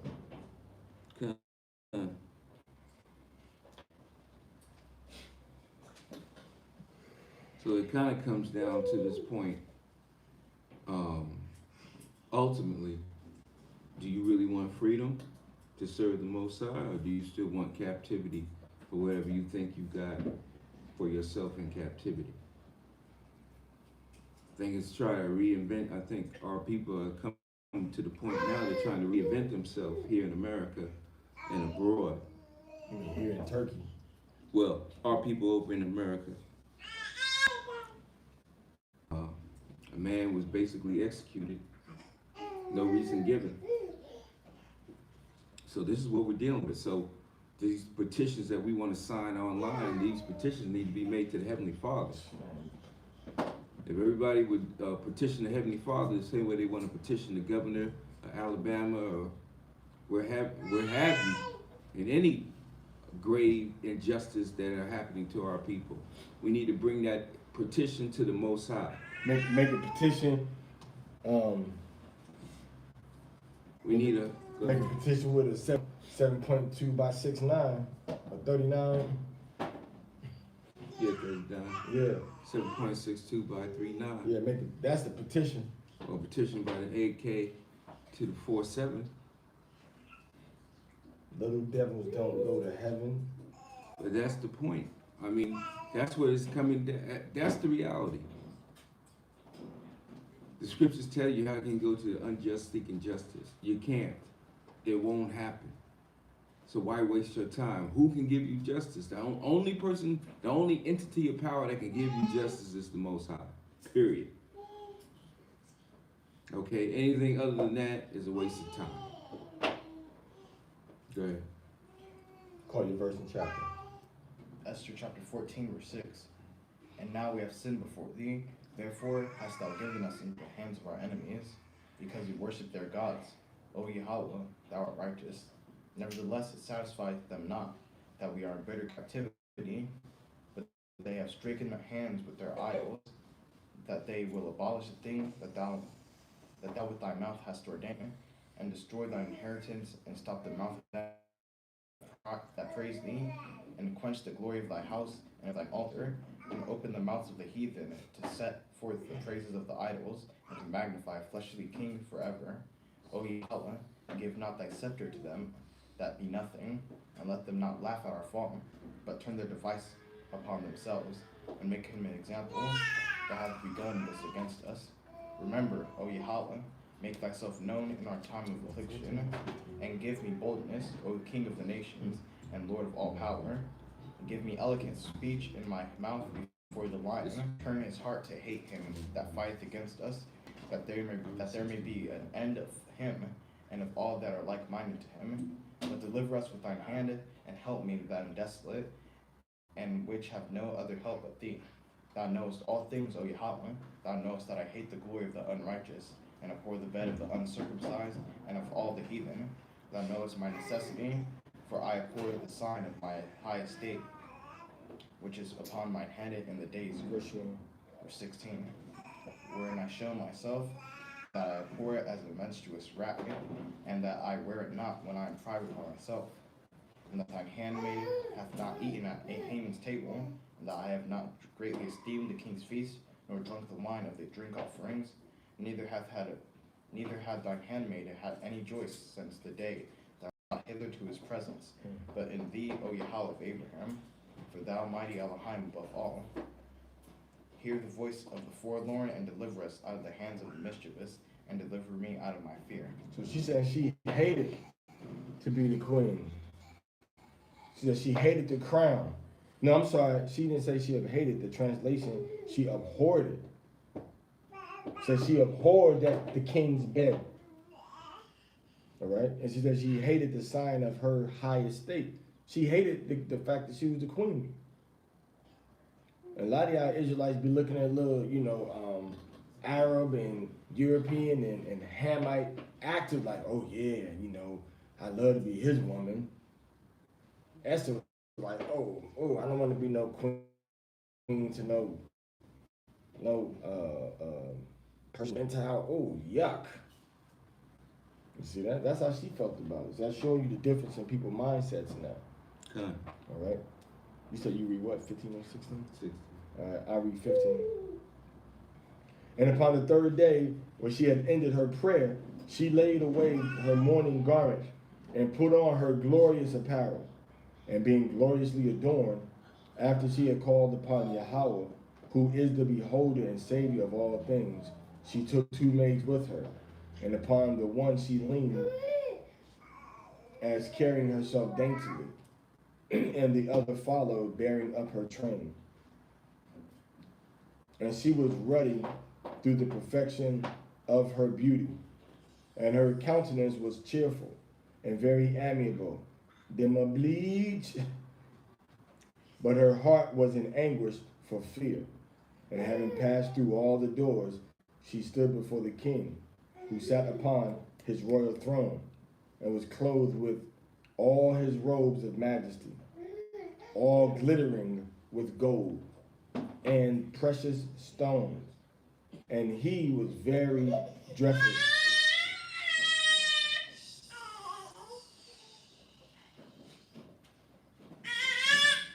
And he was very dreadful. Then, lifting up her countenance that shone with majesty, he looked very fiercely upon her, and the queen fell down, and was pale, and fainted, and bowed herself upon the head of the maid that went before her. And Yahweh changed the spirit of the king into mildness, who in a fear leaped from his throne and took her in his arms till she came to herself again, and comforted her with loving words, and said unto her, Esther, what is the matter? I am thy brother. Be of good cheer. Thou shalt not die, though our commandment be general. Come near. And so he held up his golden scepter, and laid it upon her neck, and embraced her, and said, Speak unto me. Then said she unto him, I saw thee, my Lord, as an angel of Yahweh, and my heart was troubled for fear for thy majesty. For wonderful art thou, Lord, and thy countenance is full of grace. And as she was speaking, she fell down for faintness. Then the king was troubled, and all his servants comforted her. Esther chapter 16. The great king Artaxerxes, unto the princes and governors of 120 provinces, from India unto Ethiopia, and unto all our faithful subjects greeting, many the more often, and endeavor to hurt not only our subjects only, but not being able to bear abundance, do take in hand to practice also against those that do them good. And take not only thankfulness away from among men, but also lift it up with the glorious words of lewd persons that were never good. They think to escape the justice of Yahweh, that seeth all things and hateth evil. Oftentimes also fair speech of those that are put in trust to manage their friends' affairs has caused many that are in authority to be partakers of innocent blood, and have enwrapped themselves in remediless commodities, remeliness, What's the meaning without remedy? without remedy, remeliness, and calamities, beguiling with the falsehood and deceit of their lewd disposition, their innocence and goodness of princes. Now ye may see this as we have declared, not so much by ancient histories, but as ye may, if ye search what has been wickedly done of late, placed in authority. We must take care for the time to come, that our kingdom may be quiet and peaceable for all men, both by changing our purposes and always judging things that are evident with more equal proceeding. For Haman, a Mordecaian, for Amon, a Macedonian, So Macedonia is right over west of us. That's like north of ancient Greece, northeast. The son of Amadatha, being indeed a stranger from the Persian blood, and far distant from our goodness, and as a stranger received of us, has so far forth attained the favor that we showed towards every nation, as that he was called our father, and was continually honored of all the next person unto the king. But he, not bearing Honored of all men as the next person unto the king. honored of all. Where you at? Yeah. Honored of all the next person. Yeah. It's a different. Okay. I got honored of all men Okay. as the next person. Yeah, Okay. that's why I like it. You know. What yours got? Huh? You know where we at?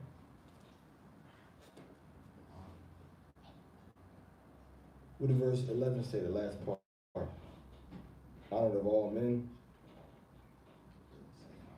What it say? It says honored of all the next person. Okay.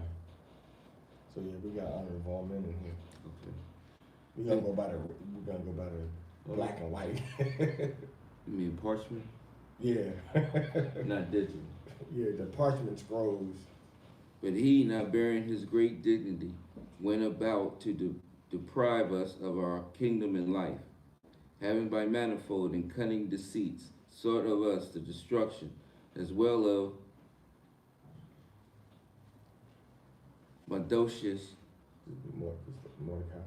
Mordecai, who saved our life, and continually procured our good, as also a blameless Esther, partaker of our kingdom, with their whole nation. For by these means he thought, finding us destitute of friends, to have translated the kingdom of the Persians by the Macedonians. To the Macedonians. But we find that the Jews whom this wicked wretch has delivered to utter destruction are no evildoers, but live by most just laws, and that they be children of the Most High and Most Mighty, living Elohim, who has ordered the kingdom us and to our progenitors in the most excellent manner. Wherefore ye shall do well not to put in execution the letters sent unto you by Aman, the son of Amadatha. For he that was the worker of these things is hanged at the gates of Shushan with all his family. Yahweh, who rules all peoples, should have perished. Ye should therefore among your solemn feasts keep it a high day with all feasting. Yeah. Now both now and hereafter there may be that both now and hereafter there may be safety to us and the well-affected Persians. But to those which do conspire against us a memorial of destruction. Therefore every city and country whatsoever which shall not do according to these things shall be destroyed without mercy with the fire and sword, and shall be made not only unpassable for men, but also most hateful to wild beasts and fowls forever. So, once again, the same destruction that was devised by Haman was devised by Aman. And he sought to have. Okay. Good. All right, so we just see a recap of what we read in the Bible again here in the Apocrypha, a continuation of the story of Esther. Some backstory, and then general summary.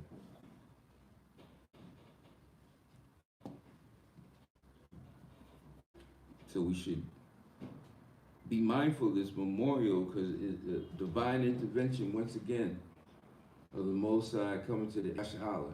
So do we not think we don't need divine intervention now? We need it more than ever now, okay? There's no power in your hand. There's no might. There's no standing army. There's nothing. Your own people are devised against you, okay? You have enemies within and enemies without. You want to say something? He said that the Israelites have just laws. So the nations, they know about our laws and they're just. And he wrote a letter saying that we can live by our own laws. And that's how you find our interaction was within these other nations. That we were living by our laws. All right? It's only when Islam came about that you had that hardcore crackdown of Israelites can't keep the Torah. And, you know, even under the Greeks, we kept the laws. Even under the Romans, we did. And then everything was cool for a minute until the Muslims came. But when you look at Saladin and the different time periods, they were still letting Israelites keep their own laws. They didn't totally try to wipe them out. Places that now may seem hostile. See, the problem that Iran or Iraq has with Jews is not about the Jews that we read about right here. It's about the Jews that went over into Israel and took over that land. You see that? The Zionists. Yeah, what they call Zionists. So it said we were living by our own commandments. And then what's curious is that how it says that in verse 22, you shall therefore keep among your solemn feast days. You shall therefore among your solemn feast days keep it as a holy day with all feasting.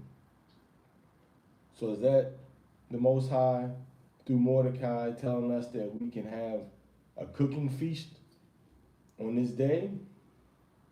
Just looking at the text. Oh. Just looking at that, it says, ye shall therefore among your solemn feast days keep it as a high day with all feasting. Does that mean feasting on chicken sandwiches and tuna fish? Well, I guess becomes It's just an open letter, question in public. a letter to the law. I mean, had a day fall on any other day, you could partake, probably not the cooking. I think just But that it's not a decree that came from the quote unquote the priest, but at the time of when this decree came, this is the the hierarchy of Israel at the time. yeah, he was the what they call ethnarch, which is the highest person in that ethnic group of people. So he was not only over all of the Israelites, he was over the whole Persian Empire. He's number 2 in command, right? Okay.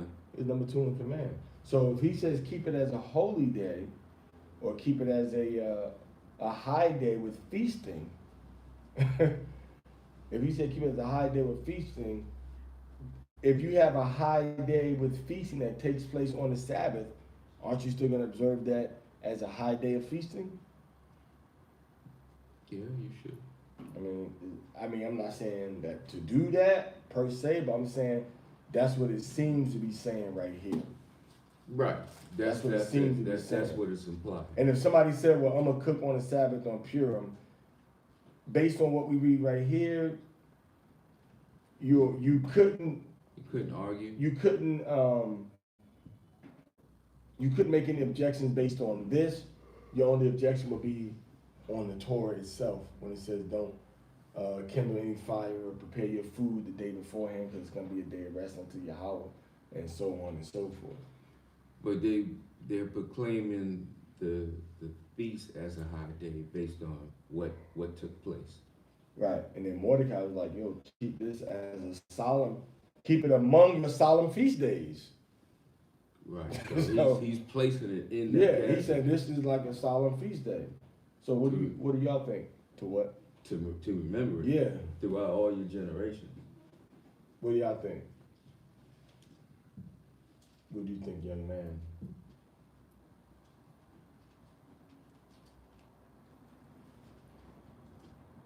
What do you think?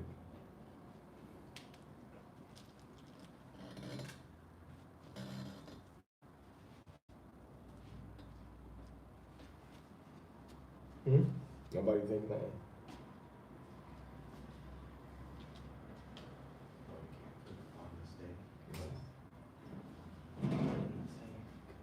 We're using this?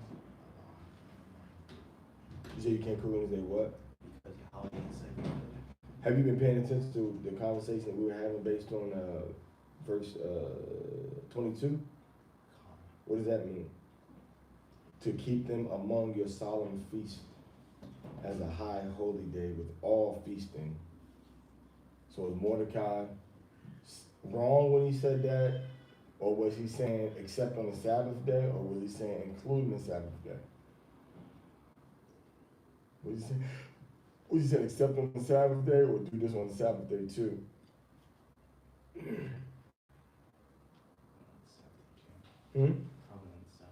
So was he wrong for saying that? Did he have the power to say that or do that? Do we follow after what he said? Good questions, right? I know when you look into, what was that? I think it was Jehoshaphat, when Jehoshaphat and Hezekiah, when they had a Passover celebration, they celebrated the Passover for 14 days. And they said, we're going to do it again. They had such a good time, they said, well, man, Passover's over, we're going to do it again. And they did the Passover twice, right? I read it. This is this is 2 Chronicles chapter 30, verse 21. It says, and the children of Yasha'Allah that were present at Jerusalem kept the feast of unleavened bread 7 days with great gladness. And the Levites and the priests praised Yahweh day by day. Right? They praised Yahweh day by day, singing with loud instruments unto Yahweh.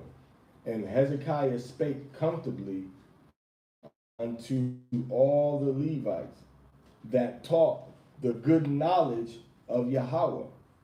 And they did eat throughout the feast 7 days, making peace offerings and making confession to Yahweh Elohim of their fathers. And the whole assembly took counsel, right? And they kept other 7 days with gladness. And Hezekiah, king of Judah, Yahudah, did give to the congregation 1,000 bullocks and 7,000 sheep, and princes gave to the congregation 1,000 bullock and 10,000 sheep, and a great number of priests sanctified themselves, and all the congregation of Yahudah Judah, with the priests and the Levites, and all the congregation that came out of Yasha'Allah, and the strangers that came out of the land of Israel, and that dwelt in Judah, rejoiced. So there was great joy in Jerusalem, for since the time of Solomon the son of David, king of Israel, there was not the like in Jerusalem. Then the priests, the Levites, arose and blessed the people, and their voice was heard, and their prayer came up to his holy dwelling place, even unto Hashemayim, heaven. You see that? So they kept the holiday like 7 more days. What y'all think about that? Amaya?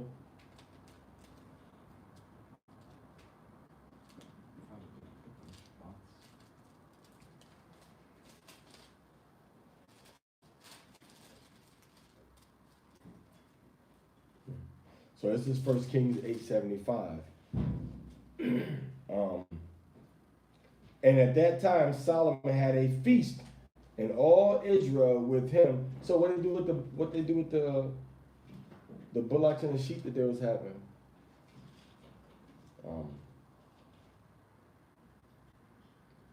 Because at that Passover time, they didn't really have too much of no harvest at that time.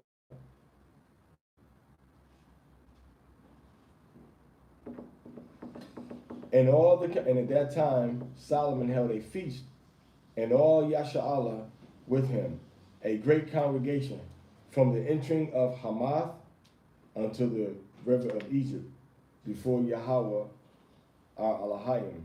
7 days and 7 nights. 7 days and 7 days, even 14 days. And Solomon dedicated the temple. So you find this in different parts of the scripture where they had these big feasts or big events that flowed over into the Sabbath, and they were still seemed like they were still cooking stuff. And then you have Mordecai saying, okay, when Passover, when Purim comes, look, we can go ahead and celebrate this for 7 days. Okay, just something to look at. You know, not teaching to go and do these things. Just something to consider. All right, so that's it for the Mincha service, as well as I thought you was about to come back in here, man. That's it for Mincha and for Esther. Amadwa.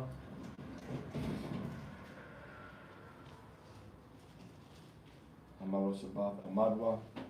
Barakwa. Yabaraka Kam Yahweh Bashem Yahweh Shai. Yabaraka Kam Yahweh Bashem Yahweh Shai. Kom Yahweh. Kom Yahweh. Kom Yahweh Shai. Kom Yahweh Shai. Kom Yashalallah. Kom Yashalallah. Hallelujah. Hallelujah. Hallelujah. Yadi Mata. Amadwa. Akwati. Barakwa. Yashamar Kam Yahweh Bashem Yahweh Shai. Kom Yahweh. Kom Yahweh. Kom Yahweh Shai. Kom Yahweh Shai. Kom Yasha'Allah. Kom Yashalallah. Hallelujah. Hallelujah. Hallelujah. Hallelujah. Hallelujah. Hallelujah. Yani Mata. Amadwa Shabath. All right, dismissed. Enemy.